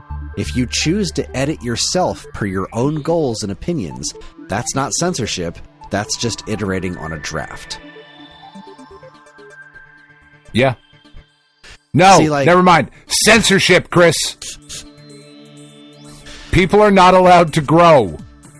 That's the thing about this. I didn't know. I've never played Thousand Year Door, so like apparently there was a bit in the original. This Go Nintendo article breaks down what the original conversation was. It was a Goomba, a Paragoomba, and a Spike Goomba, and Goombella was apparently who they were catcalling. Hey man, what's up? Who's the hottie you got there with you? What's up, baby? Why don't you hang with us for a while? We play real nice. Man, what's a fine-looking Goomba doing with a tubby mustache man like that?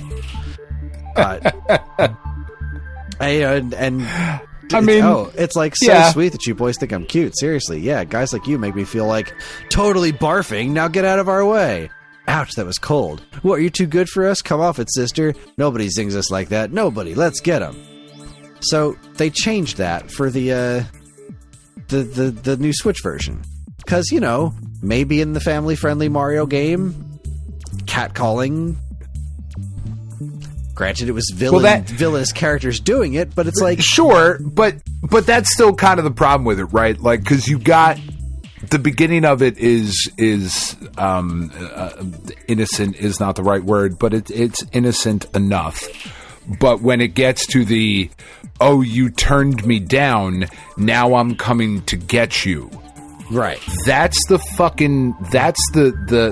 message that we have just proliferated throughout media that has turned our society into a fucking nightmare. What do you mean you don't like it when I said, hey, nice tits? I gave you a compliment, you bitch. Like that's where that, innocently enough, that's where that shit comes from, you know? And it's like, not fucking okay. And here's the thing. Nintendo made this game. Nintendo's making this. They have decided to make this change. They're not censoring the original game. This is the remake, and they're changing it because they want to. That's not censorship. They are allowed to change their own thing. Censorship is somebody covering up somebody else's stuff. That's not what this is. They could rewrite all the dialogue. I disagree with all of the changes George Lucas made to the fucking original trilogy. I disagree with every single one that he has made. However, I will defend his right to do so. Word. Well said. You know, like, it's just, that. I don't know if you've been following the online discussion of who would you rather be alone in the woods with, a man or a bear? A little bit. But there's a reason that everybody picks bear. Yeah. There's a fucking reason. It's because we have generations upon generations of boys who have grown up being told that no means try harder. Yeah. It's like, it's fucked up, man. Yeah, it's one of those things. I was just talking to Karen about this last night, actually, about the bits of eye-openingness that I've learned over the last several years, really over the last 10 years or so, of like, I'm your average, miscellaneous white dude in New Jersey, and like, I had a very skewed perspective of what it was like to be a woman, and I have learned a lot about that in the last several years, and it's fucking horrifying. So, it's a fucking nightmare. It's a nightmare. I guess I didn't really call this out specifically from any news stories, but there is also the other bit of discourse besides the fans yelling about censorship of removing fucking catcalling from a Mario game. There's the other bit about the 30 frames per second. Paper Mario Thousand Year Door is going to run at 30, whereas the original version ran at 60. And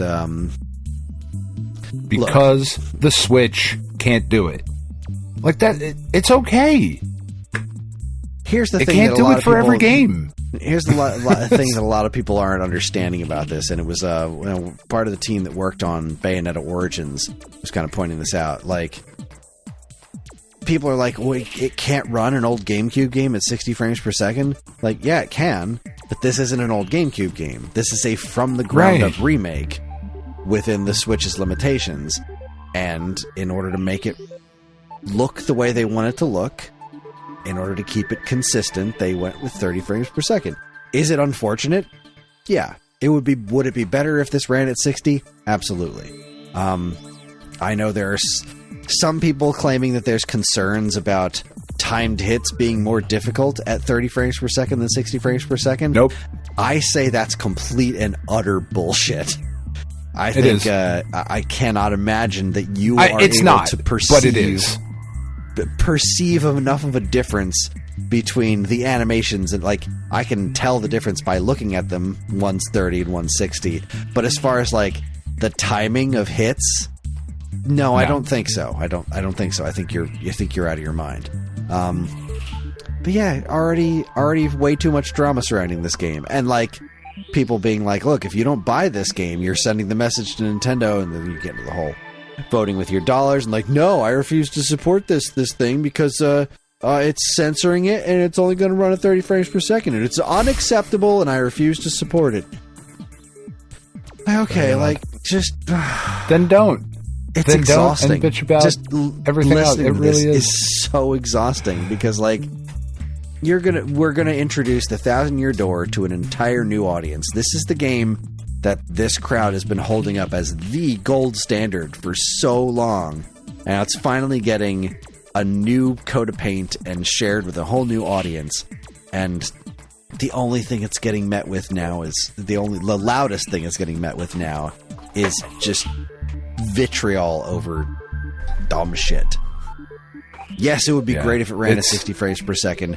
No, I think it's great that they're removing the catcalling dialogue from this game. Can't have nice things, Dan. We can't have nice things. But we can have wonderful stories like this. Which I was really hoping by the time I got to this point there would be an explanation for it, but there doesn't appear to be one. Time Extension reports Google's wildly inaccurate attempt to celebrate Sonic causes complete confusion. Did you read this thread? No. It is amazing. I did not. It is just Google Play making a bunch of just incredibly factually incorrect statements about the Sonic the Hedgehog series, almost like it was written by AI. Like, Sonic 1991, Sonic, the cover, rotund, husky, still as fast as lightning, the actual game, 8-bit glory. Nope. So it's a 16-bit game, and the screenshot the screenshot that they showed is from the 2013 mobile port of Sonic 1, because Tails is in it, who didn't exist until Sonic 2. There was an 8-bit Sonic. There was, but that's not this. And it keeps going. Like, it just keeps going. And every single one of them got community notes slapped on them. Like, this thread went, and then eventually, the official Sonic the Hedgehog Twitter chimed in to say, literally, this is the entire tweet. What are you doing? I fucking love it. That's great. What are you doing? That's great. What are you doing? And of course, like, you know, lots of other people chiming in, like, this is either a complete fail of a thread or a master stroke to drive engagement. Like, what happened? Why is this? Well, as you know, Sonic, he goes 3D again. The community notes. This image is from the 2017 mobile game Sonic Forces Mobile, also known as Sonic Forces Speed Battle. The Sonic games released in 2006 include Sonic the Hedgehog Genesis, Sonic 2006, Sonic Riders, and Sonic Rivals. So there were all those games they could have chosen, and instead they chose a screenshot from a game from 2017. What the fuck is going on? That honestly, that sounds like an engagement strategy more than anything else. It really We're just does. Gonna post a bunch of incorrect shit about Sonic the Hedgehog and see what happens. You know what? I should try that. I should pick a franchise that people love, and I'm just going to create an entire thread of complete nonsense about it. Samus is allegedly a girl. No, she fucking died. Next up, Pure Xbox reports. Here's everything that was revealed at April's Xbox Indie Showcase. We got another Indie Showcase, Dan. We just had one from Nintendo, and now we've got one from Xbox. I heard zero about it. That sucks. Love indie games. Yeah, there wasn't anything here that really stuck out to me, except for there was a new trailer for Vampire Survivors Contra DLC toward the end. So good.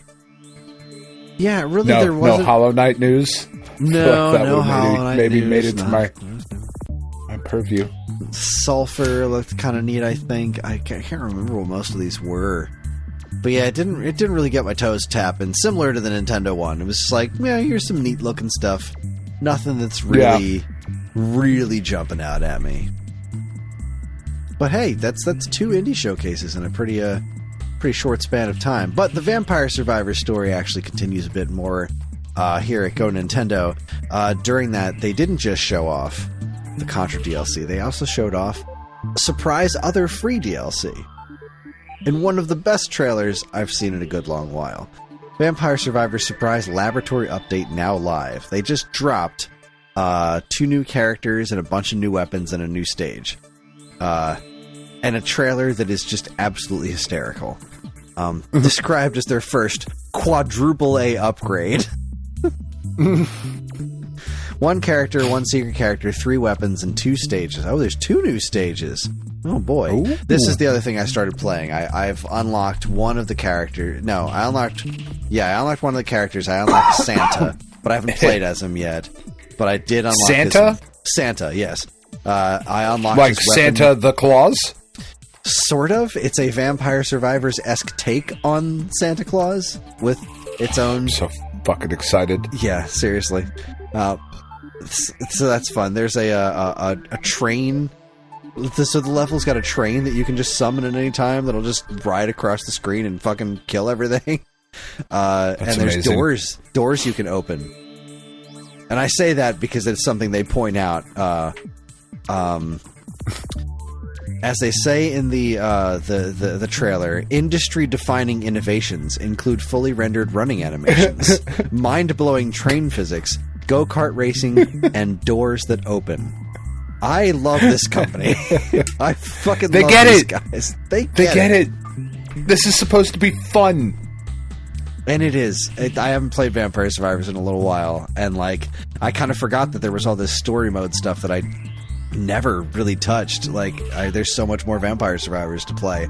But now I have these couple new levels, and the new weapons were pretty neat that I found. I just love this game. I just love it to death. Yeah. That's fucking awesome. And like, I want there free to be update. Of course, I'm going to pay for the Contra one, but like, hooray for another free update! You just drop free shit on us all the time. Crazy people.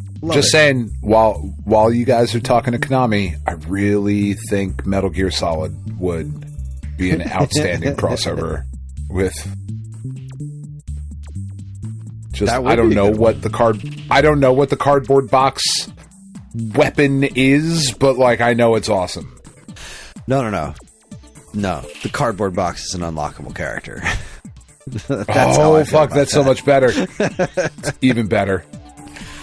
Go Nintendo also attacks reports with like packing slips. Yes. I can't say that I care about this at all. This game doesn't look enticing to me, but I had to mention it. Star Wars Hunters set to launch June 4th, 2024. Yeah. Remember Star Wars Hunters? Free to play, right? I think so. This was announced in a Nintendo Direct in 2021. Oof.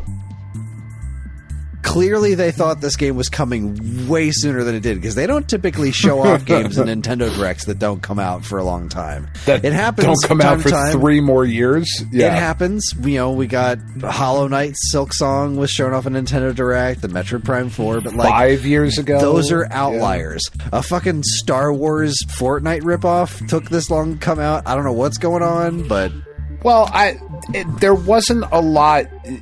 It does make you question it, right? Because there wasn't a lot going on in 2021 that would have distracted anyone from like their work and lives. Yeah, it was a pretty bland year.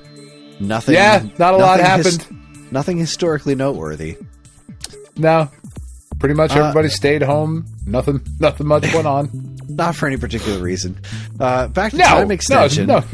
You were talking about Evercade before. Evercade Alpha listing hints at new hardware in 2024. But what is it? Is it VR? I don't know. Nobody knows. There's a logo. Games.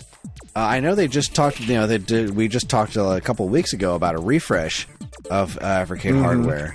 But whatever Evercade Alpha is, that's a thing that exists. But we don't know what it is. That's pretty exciting, though. It is exciting. They do cool shit, man. I love exciting stuff. Hooray. Yeah. Moving on to bad news. Push Square reports Ali Kerbal Space Program teams shut down by GTA publisher. Roll7 and Intercept Games will be shuttered by Take-Two Interactive. As part of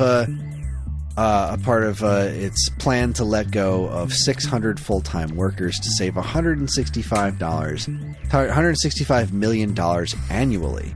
I was going to say $165. I know people are underpaid, but that seems wildly inaccurate. $165 million. Okay. So there are two things here, right? $165 million is not an insignificant amount of money. Unless, of course, you happen to be the publisher owner of Grand Theft Auto. Indeed. Then their president go and ahead their and CEO, fuck yourself right off a bridge. Both their president and CEO were paid over $72 million each last year. You telling me you can't afford to keep these companies? According to this article, the last line of this article says that is despite making billions upon billions of dollars as a result of the GTA series. You can fuck right off. Yeah, it just fuck you, man. Just excruciating levels of greed. That one is just really rubs me the wrong way. There's this on the opposite side of the spectrum. Not really the complete opposite side of the spectrum, but this one is like... This one's sad for a different reason. Nintendo Life reports Nintendo partner Paladin Studios closes its doors after almost 19 years. This is not a studio that was purchased and then is being shut down to keep somebody rich.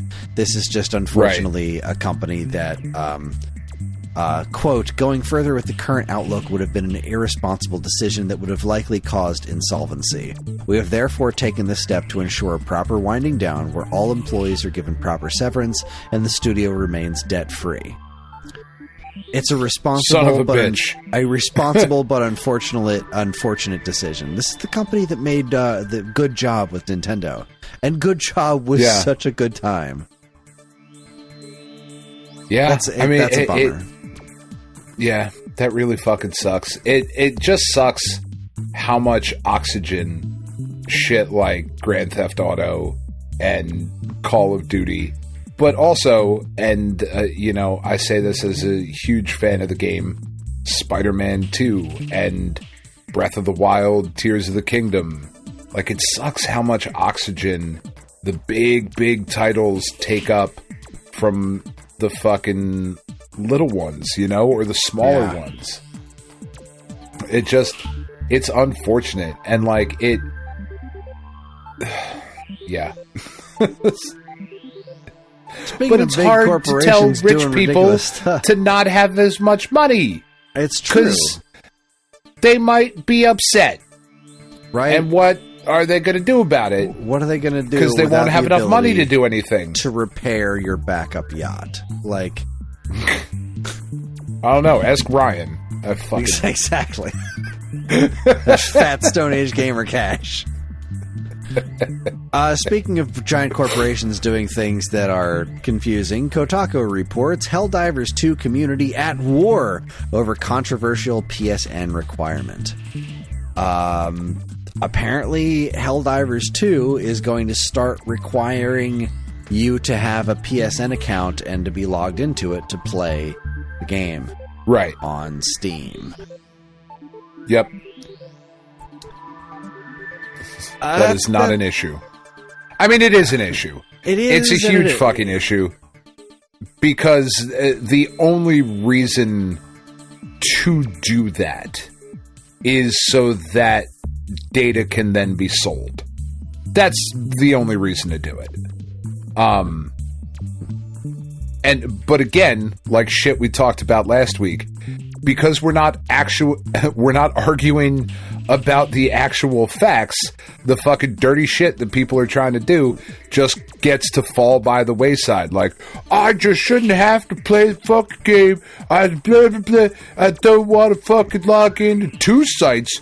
That's just upset. No, be upset that they're trying to fucking sell your data. Like, that's what they're doing. So it's not hard to figure out. According to the article, this kind of lines this up. The 2 sides in the Helldivers 2 Civil War. Generally speaking, looking online, there are 2 sides to the war. One group, made up of mostly PlayStation players, argue that this requirement, while a bit annoying, isn't a big deal. They say that many games require a third-party account, the Steam page has always listed a PSN account requirement, and getting a PlayStation account is fast, easy, and free. On the other side, mainly made up of PC-only or primarily PC players, says this requirement is bullshit. They point out that sure, the store always mentioned the account would be required, but the Sony has not enforced this for months, which they claim suggests it's not needed at all for the game to function, and for folks on PC and PSN to enjoy playing together. Some don't trust Sony with their information either, and others point out a bigger problem. PSN is not available legally in all countries, so PC players in some part of the world might be screwed once Helldivers 2 forces you to have a PSN account to play. So yeah, that's... those are the actual things to complain about. The more pressing of those two is the fucking data brokering. Yes. That is the shit you should be really upset about. Which is gross. It is.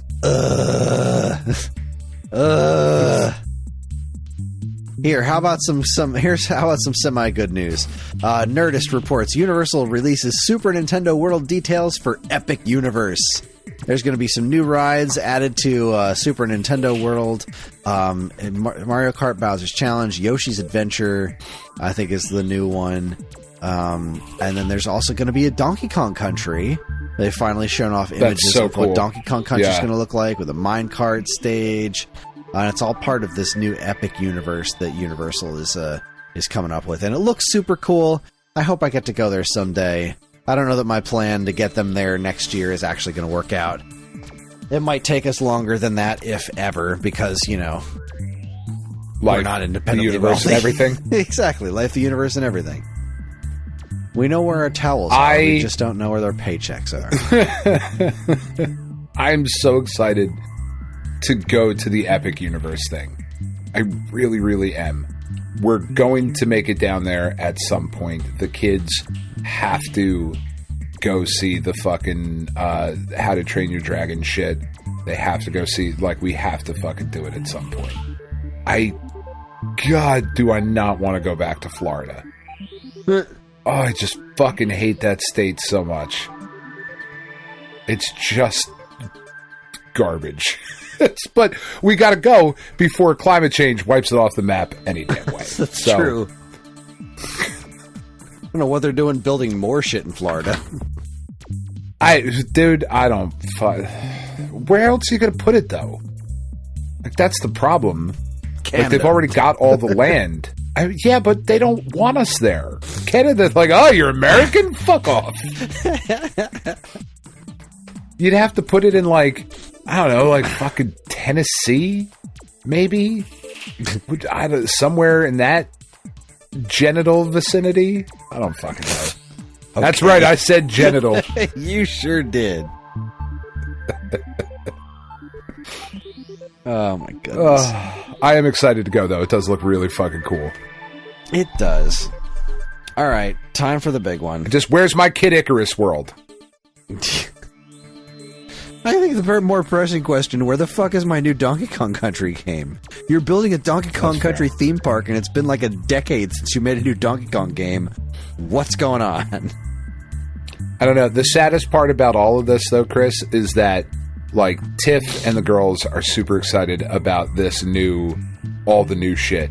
And I have to go on the Spider-Man ride again.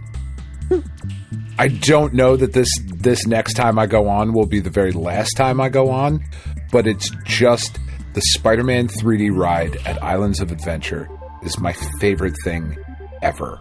Have you ever been on it? No, I haven't. You've never been to it, right? Okay. No, I have not. It's just the best fucking ride that there has ever been. It's the fucking best. And you go in, and everything is just the Spider-Man cartoon, and, like, oh my god, it's just fucking great. And the dialogue, like, as Spidey jumps on top of the scoop, which is the car that you're in, jumps on there, he's like, this could be the most dangerous night of my life. And yours. It's fucking awesome. Oh my god, there's pumpkin bombs. It's the fucking best shit ever. I fucking love it so much. And I have not been on that ride for the last time. Oh, it's so good. I love it so much. Well, that just leaves. Sorry. Time Extension reports Limited Run Games apologizes for shipping 3DO games on CDRs. So, they've been pumping up some 3DO re-releases, including D and Plumbers Don't Wear Ties. And gotta get the D. Yeah, love the D. Our friend Todd from Retrofrog was the one who broke the story on Twitter. Limited Run Games is shipping out 3DO games on CDR rather than press discs. And the best part, they won't even work. That's a different podcast. They won't even work on real hardware. See, the thing about the CDRs is that they're pretty unreliable in general. They have a much shorter shelf life than a press disc.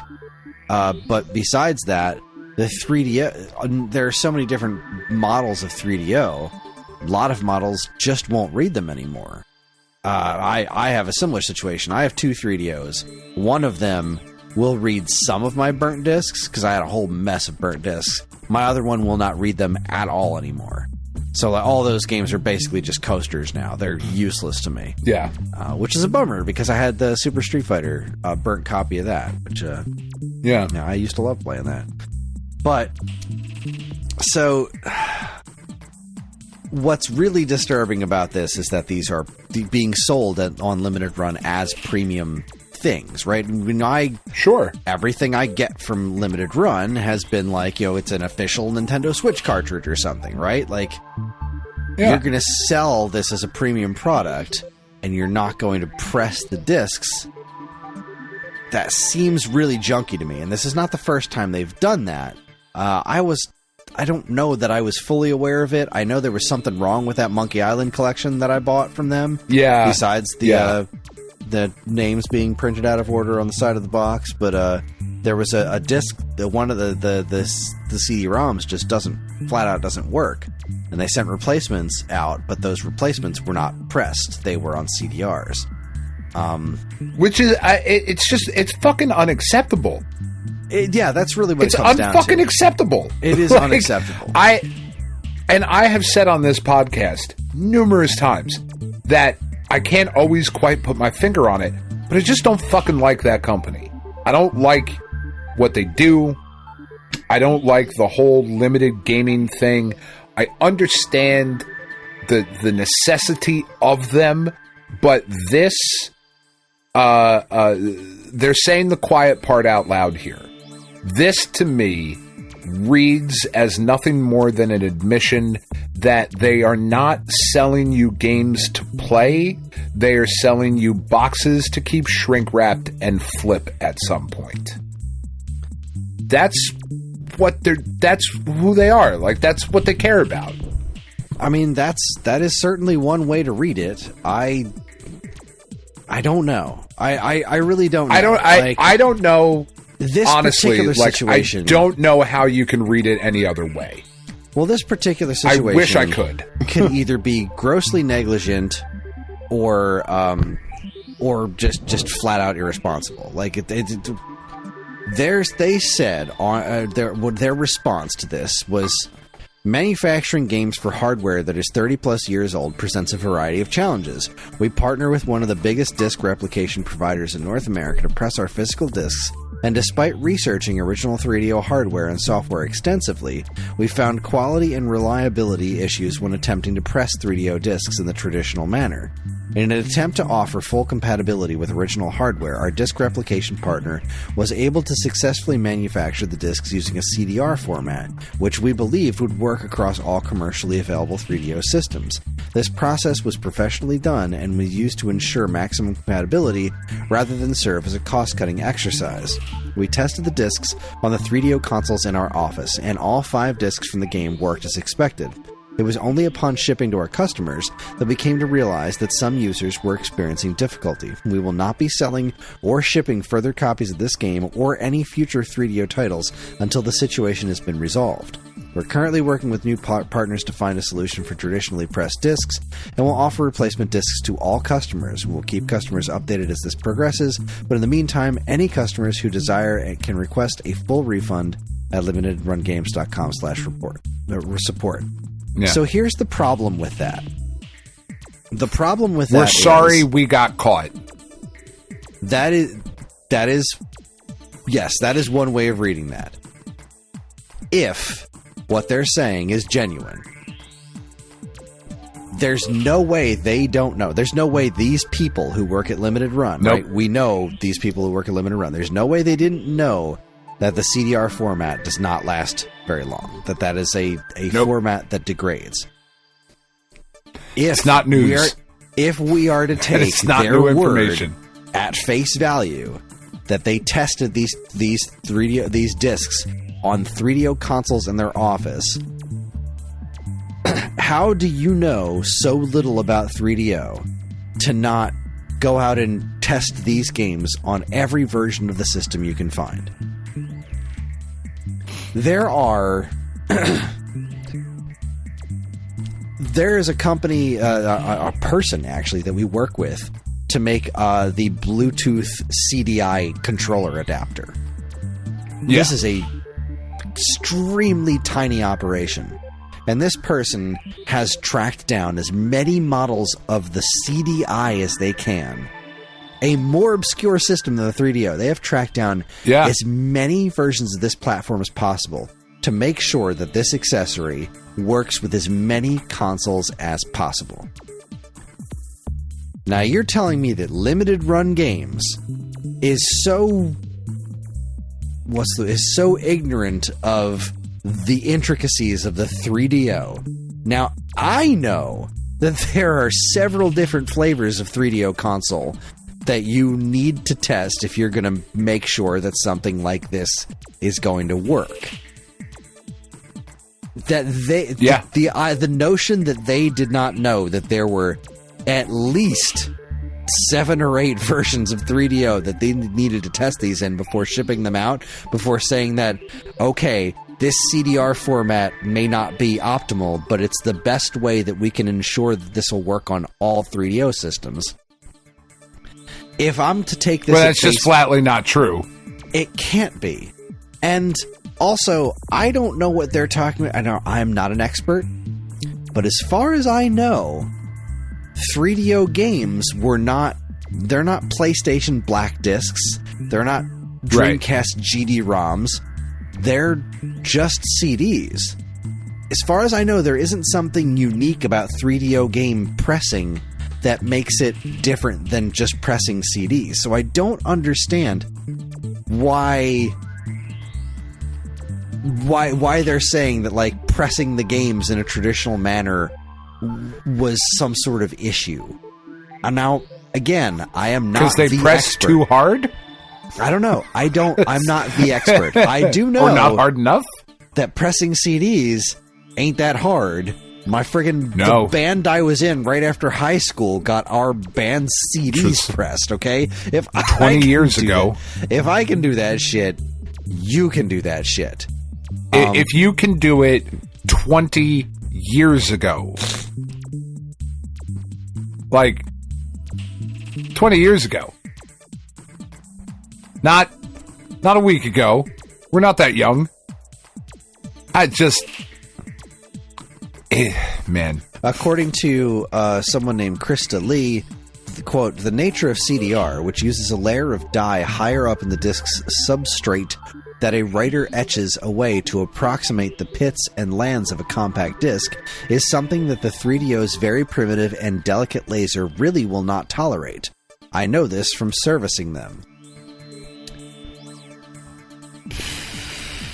I mean, look, I do not have nearly the issues that most people do with limited run. I am overall a fan of what I have gotten from them and the things that they have brought to market that would not otherwise exist, right?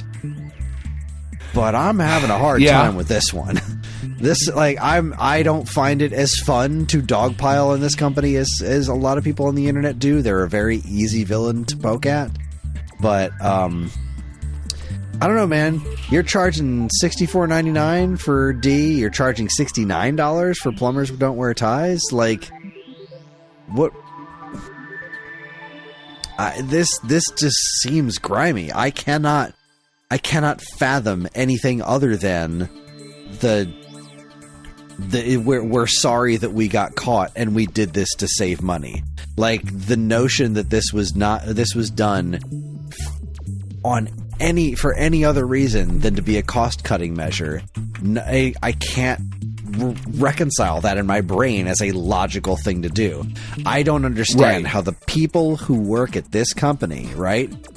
There are people who work at this company. This is their whole business. This is their whole thing, and it's your whole thing. Have done a lot for game preservation, and they seem like pretty serious people about doing this right and trying to make things better within their company. I don't understand how those people saw this and said, yes, printing on CDRs is going to be just fine for people who are willing to shell out money for a fucking physical 3DO game in 2024.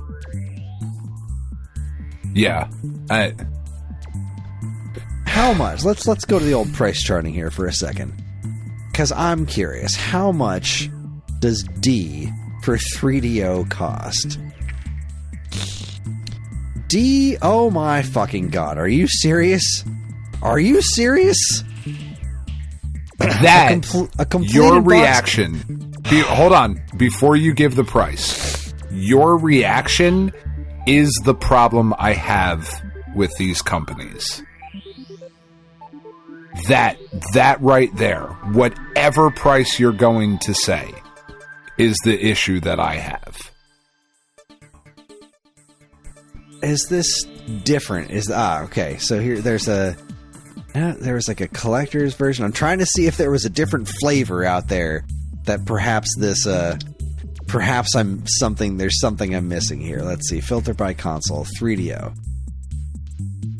Yeah, no, there's just the one. D for 3DO, a complete in-box copy is trending at $42. A good 20 some odd dollars less than this new version that you can get from Limited Run. Yeah. Now, we're talking... That doesn't fucking work. A lot of the stuff they do is like, okay, I get it. Like, Shantae for Game Boy Color. You could buy a real copy for $500, or you could buy this copy for $40 or $50. I get that. But what are we doing here? Like, I get that this collector's edition supposedly has some sort of, like, extra poster or something in it. I hate the preying on FOMO. I hate man, I just don't like it. I just don't. And like, I know there was a big part of it when they started, and I don't see that as a big part of their business now. They give open pre-order windows. They set the pre-order time for like months and be like, look, you have all of this time. We're going to shout it from the rooftops. If you want this game, this is when we're pressing it. This is when we're making it. We'll make as many as people want us to make. Obviously, nobody keeps anything. And that's the other piece of this that kind of annoys me, where looking at this situation now of just like, oh, they're just there to prey on FOMO. Like, well, nothing stays in print forever. Like, everything is a limited print run to an extent. That this is slightly more limited because they're not Nintendo, but like, every game does not stay in print in perpetuity for an entire console's life cycle. That's just not the way it goes. So, like, this isn't that different from just regular retail anymore. Like, that's where we're at now with these open pre-orders like that. This is not that different from regular retail run games. It's more limited, but it's not what it used to be, where it's like, pre-orders are open. We're making for 7 minutes. Yeah, we're making 20 copies, and that's it. We're done. Like, that's just not where we are anymore. Yeah. But this whole situation with the CDRs, man, I don't know. That does not. Yeah, that really rubs me the wrong way. This is just grimy. It feels really gross. It does. It feels really gross. And it really makes me wonder what the fuck is going on with that copy of Rondo of Blood that they were talking about. They announced that a couple of years ago, that they're making retail North American versions. But that's just it. Like, the music CD that's included in this collection is pressed. Right.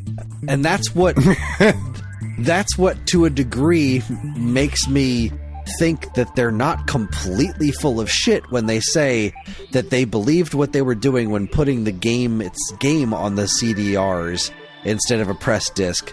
That there's some nugget of truth in there, that someone somewhere thought this was a better idea. Because why else would, like, the soundtrack be burnt but this not be? I don't know. It's so freaking confusing. None of it makes any sense. Clearly, it really doesn't. A lot of this that we don't know. Like, there's definitely more to the story than they're saying. And I'm sure some of it's nefarious and some of it's honest mistakes. But I don't see how anyone looked at this and said, that's good enough. Yeah. Because it's not. But, like, you're the guys who are doing the carbon engine thing. Like, you should know better. Right? Like, you should just know better. I fully agree. I dislike it. I dislike it too. But on that note, it's time for us to take another break. We're going to take a commercial break here. We're going to pay some bills, as it were. Sure. Let's say that. What bills are we paying? I got a couple. When we come back, we are going to. It's time for the Alphabet Super Series. We're going to talk about my pick, Montezuma's return for Game Boy Color. You're listening to the Stone Age Gamer podcast from Geekade.com. Continue to stick around.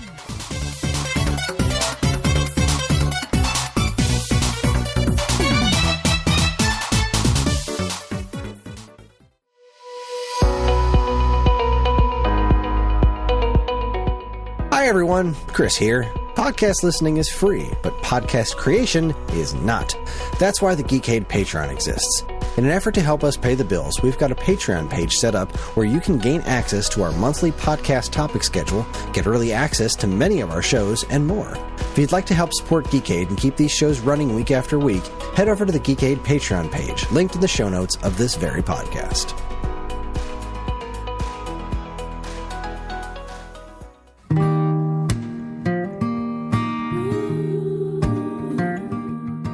We are Safe at Home, the leading dog rescue in the heart of New Jersey. Are you searching for a loyal companion, a dog that will bring love and joy to your home? Look no further than Safe at Home. At Safe at Home, we believe in giving every dog a second chance. We rescue, rehabilitate, and find loving forever homes for dogs in need, right here in the Garden State. Our dogs are ready to make a lasting impact on your life. Each one has a unique story, a wagging tail, and an incredible capacity for love. When you adopt from Safe at Home, you're not just gaining a pet, you're becoming a part of our family. Our dedicated team ensures a seamless adoption process, providing ongoing support and guidance. With New Jersey's beautiful parks, beaches, and trails, you and your new furry friend will have endless opportunities for adventures and cherished memories. Safe at Home relies on the support of compassionate individuals like you. Your donations and volunteer work enable us to continue saving lives and finding forever homes for these amazing dogs. Join us in creating a safer, happier community for dogs in New Jersey. Together we can make a difference and give every dog the chance to feel safe at home. Visit our website or call us now to learn about how you can be a part of the Safe at Home mission. Safe at Home, because every dog deserves to be loved and protected. www.safeathomerescue.org.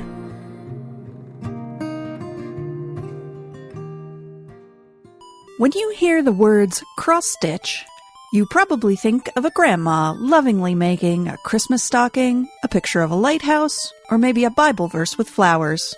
But that's not what we do at Shoot the Moon Stitches. We take the old-fashioned art of cross-stitch and pair it with contemporary themes and imagery to create striking works of art that make the perfect gift for anyone who grew up with the internet and has a wicked sense of humor and an appreciation for pop culture. From cult favorite TV shows and movies, to retro video games, to TikTok trends. If it's made you smile, chances are we've stitched it. You can shop our selection of art and gifts by going to Etsy.com and searching Shoot the Moon Stitches. For all your fun, feminist, fandom fiber art needs, visit Shoot the Moon Stitches.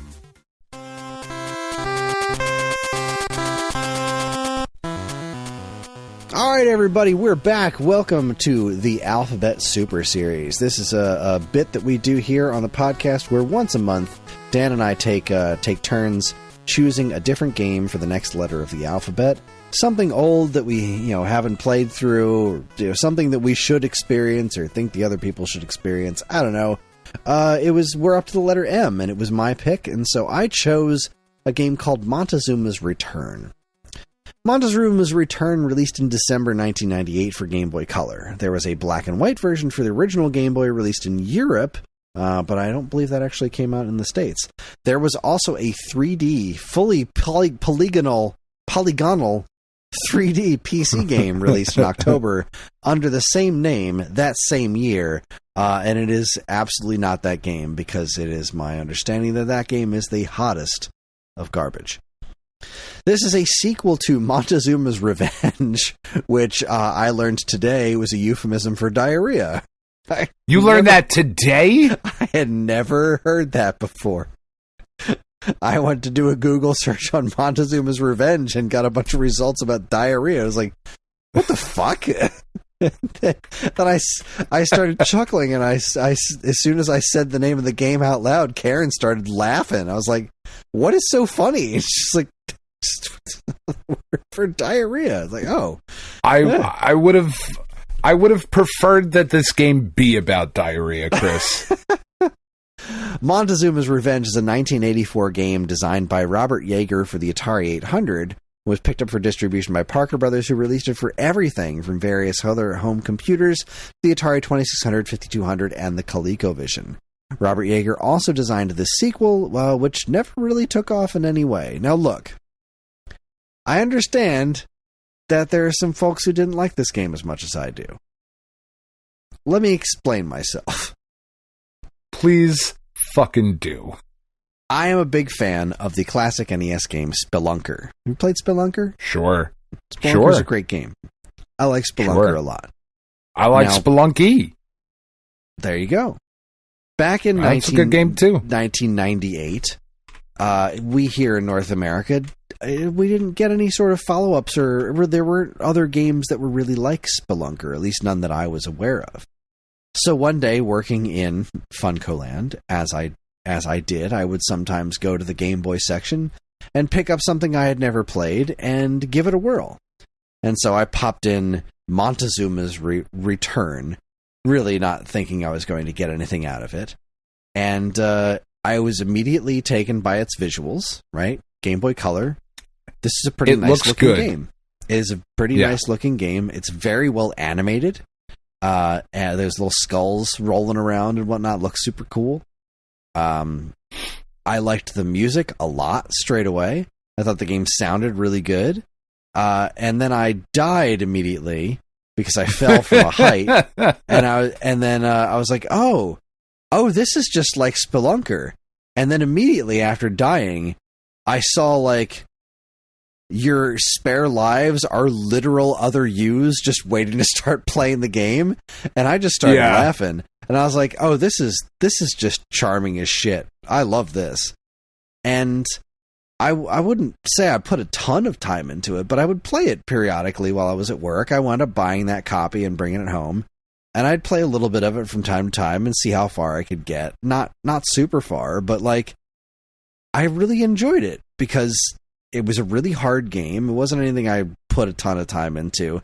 And that's why I really enjoyed it, because I really just enjoyed it on a superficial level. It wasn't until I really tried to get into the game and see what else it had to offer where the flaws really start shining through pretty significantly.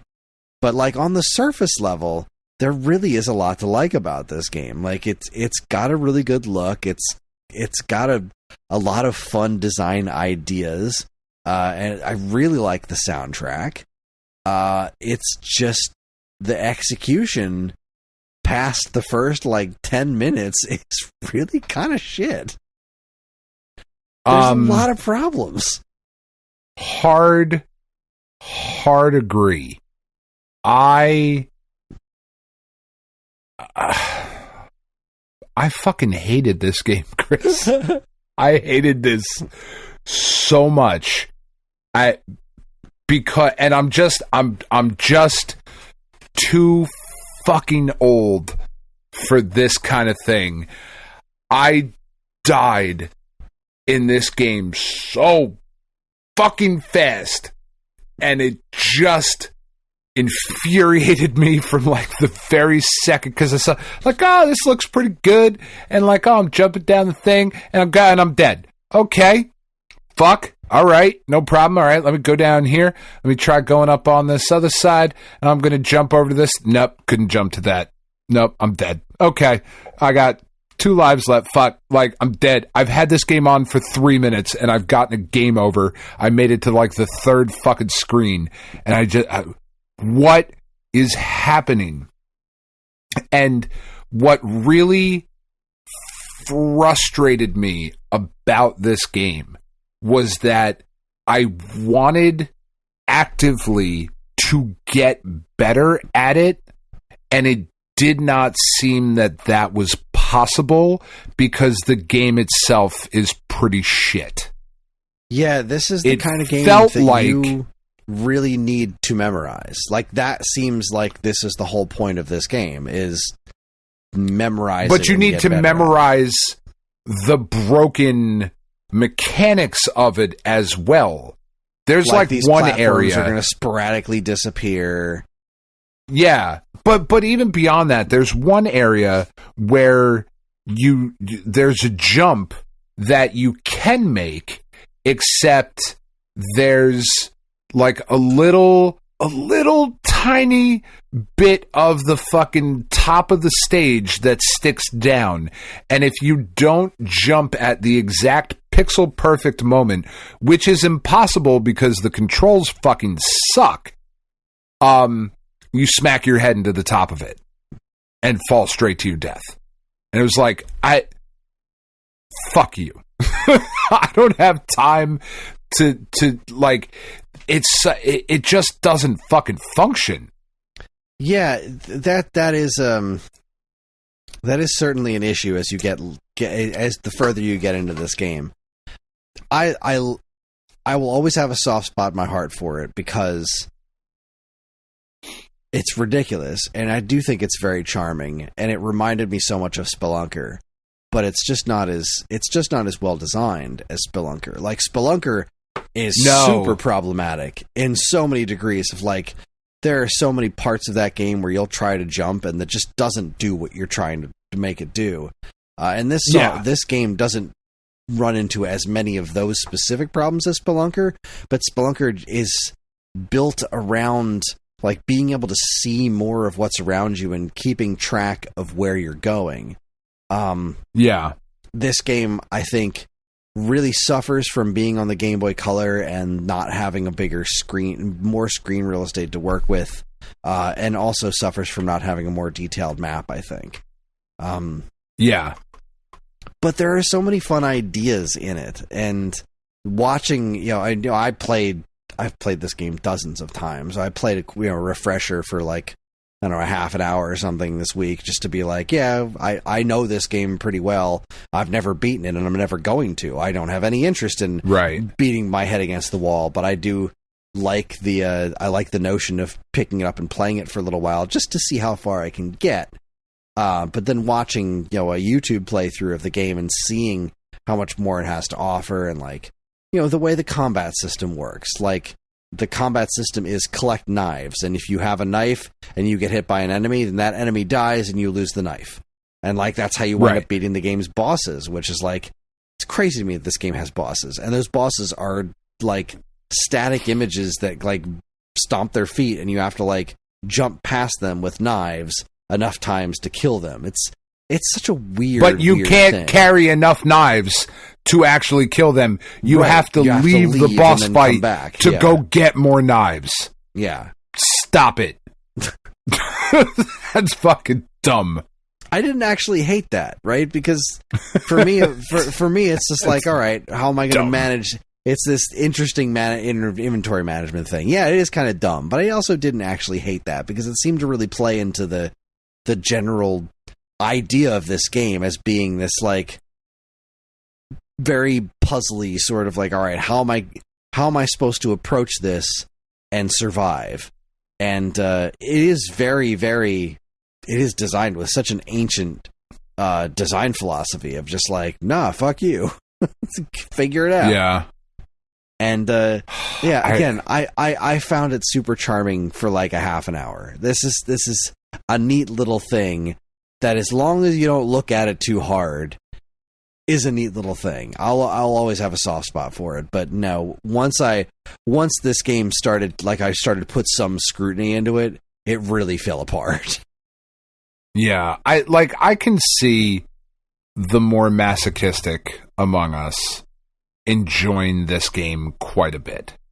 Because like you said, there is a decent amount of stuff there to be like, there's something fucking here. And critically, like, it has good ratings. It does. Not the best ratings in the world, but like it's got, a bunch of 7s and 8s and, 70-80%, like however you want to, like, well, because for the people who like these kinds of games, like the kinds of, like, this is a game that you're designed to just die over and over and over and over again. And there's a whole genre of games that are dedicated just to that kind of thing. And for what it is attempting to do, I have to assume it's at least pretty fun. It's got some pretty ridiculous faults. And I'm so angry that it's so expensive. I was just looking, like, I have my loose copy, and the loose copy is only worth like $11, but a complete copy $65. It's like, who wants this game? I want this game complete in the box, but we didn't get it complete in the box. We never got new copies at my store. I only ever saw the used one, which I bought. I would love to have a box copy, but I assume that at least this one being complete in box being expensive is probably because it is legitimately uncommon. However, according to GameEye, box only is $10. So, like, all right, what the hell? eBay, help me out here. What's cooking with Montezuma's Return, not Revenge? Montezuma's Return. What's cooking with this? There's a complete copy listed for $50. I really do like this game's soundtrack. Like I cannot stress that enough. I enjoyed the hell out of it. I found the soundtrack to be getting quite annoying after a while of just constant death and that same fucking music. But if you watched any YouTube playthroughs, the music does change quite a bit throughout the course of the game. There's a bunch. It does. No, I know. Yeah. I got to a bunch of the different music. Like I started making my way through it. I was just really fucking frustrated. Well, bless your heart for actually putting the time in to try to make your way through it. I should have warned you that that wasn't my intent for you to try to beat the game. Like, I know, but like you know me. I do. I keep trying. Yeah, nobody's selling the box for this game for any sort of reasonable price. My kid's playing fucking Inscription, so I'm going to come down here and play fucking Montezuma's Revenge. God, the PC version is way more expensive. That one, there's one copy up here for $300 goddamn dollars. Montezuma's Return. I forget what the actual 3D version of this game looks like, but I remember it not being very good. Because, like, I can't imagine this working well in 3D. I just can't. There's just... No. There's no way. Like, this can't be good. It just can't be. God. All right, there we go. All right, now I'm watching some gameplay, and it's it's like first person Tomb Raider. It's first person. Good lord. Ew. This really does look like a late 90s PC game. That is exactly what I have to say about this. Yeah, that gets all the nope from me. I got no interest in that. Yikes. That's funny. Look, I'm sorry. I get a kick out of this game. It's okay. I was hoping that other folks would find this as charming as I did. When I first saw that lineup of other main characters just waiting to die, like your literal lives waiting to jump into the game, I just thought that was a funny gag. I got a kick out of this game. Like I said, I wanted to get better. I wanted to like this. I just don't see it in there. No, and maybe that's a me thing. Maybe I'm just too old at this point, like. But whatever it would, but getting good at this would take time. Like, this is the kind of thing that would just, you really got to dedicate the time to. And yeah, I'm with you. I can't dedicate the time to this. So, like, it's just a fun thing to pick up from now and then and be like, this is a neat game. Somebody other than me would probably finish it someday. But that ain't all right. No. Yeah, I think I've spoken about all I can speak to about this game. There's not a lot to say about it. I think it's a really neat. No. I think it's a really neat. I think it's worthwhile to play. It is. I do think it is worth playing. It is not worth playing through, and I should have warned anybody who was going to play along about that. This is absolutely not the kind of game you want to dedicate a ton of time to. No. But playing casually for a few minutes and say, this is a neat-looking game. Yeah. Montezuma's Revenge for Coleco. See, if I remember correctly, the ColecoVision, or like those rolling skulls, were also in the ColecoVision game, and I think they were super well animated there too. By ColecoVision standards, yes, they are. Like that's another one of those things. It's not a terrible looking ColecoVision game.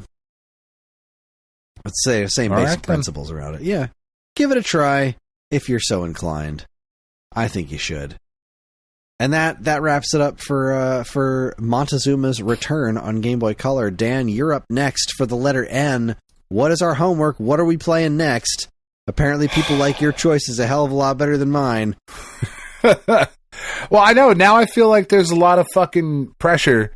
I didn't realize it was a competition. I thought of course it's a fucking competition. No, there's no fun. Everything is fun. No, I'm just kidding. Man, like I've been waffling on what I wanted to pick, because like my original thought was like fucking Nightmare Creatures. That's what I think we should play. I don't know why I thought that. That's not what we're playing. And then I thought Night Trap for a little bit. I did honestly think Night Trap. But as I mentioned to you earlier today, Kris, as much fun as it would be to torture you by making you play Night Trap, I don't want to have to fucking play Night Trap. And I would have to play Night Trap. And there's just, like NHL 97 or 94, I mean, NHL or NFL Quarterback Club 98, obviously, of the quarterback clubs, the best one. But today I've been waffling between the game that I have ultimately selected and the game that is the runner-up, which is the Ninja for Sega Master System. Because it's basically like fucking Akari Warriors and Commando, but you're a ninja. But that's not the one we're doing. Maybe next time. I do really fucking love that game. But no, we are going to play also for the Sega Master System, also starring a ninja. We are going to play the Sega Master System version of Ninja Gaiden. An excellent, excellent pick. I really fucking love this game. I haven't played this in a whole bunch, ages. and I haven't played it in a long time. It has been a minute. A long, long time. All right. Good pick. And I am 99% sure, I am searching our website now, that I have done a pairing somewhere with Ninja Gaiden. A Bits and Brews, maybe? Nah, a Kung Fu Fridays. Oh. A Kung Fu Fridays. Ninja Gaiden and a Touch of Zen was the article from back in 2018. We've been at this for too long. Speaking really of being have. At this for too long. We've been at this tonight Touch for of too Zen's long. a dope-ass movie. We took a long break in the middle, but you are correct. Yeah, it's late. I got to get up to do some chores and watch Star Wars in the morning. So that is our show. Your homework is Ninja Gaiden for Sega Master System. An excellent choice by Dan. And that's it. Join us next time when we will have the immortal John Hancock on the show. We'll be asking him all manner of questions about his recent Atari releases and how he feels about bread, because that's what we do. Should be a good time. That's right. Yeah, we were told we should have more people on the show. We should do more interviews and have more guests. So here we are, trying, putting forth the effort. We're on most social media platforms, and if you want to get in touch with us, we aren't very difficult to find. All it takes is a quick look at our show notes, and you'll see links to our social media accounts, as well as all manner of other fun stuff, like a link to our namesake, StoneAgeGamer.com, and more useful links than you can shake a joystick at. If you'd like to get early access to this show's episodes, as well as a bevy of other shows on the Geekade Podcast Network, check out our Patreon, also linked to in the show notes. It helps keep this show running week after week, and all our patrons are loved and appreciated. This show's theme song, Squared Roots, was written by Banjo Guy Ollie. You can learn all about his wonderful music and more by following the link to his YouTube channel, also in the show notes. And finally, as always, we'd like to thank our intrepid editor, Evan, for making the show listenable for all you folks. We'd like to thank all you folks for listening in the first place. That is it, everybody. On behalf of Dan and myself, keep playing games.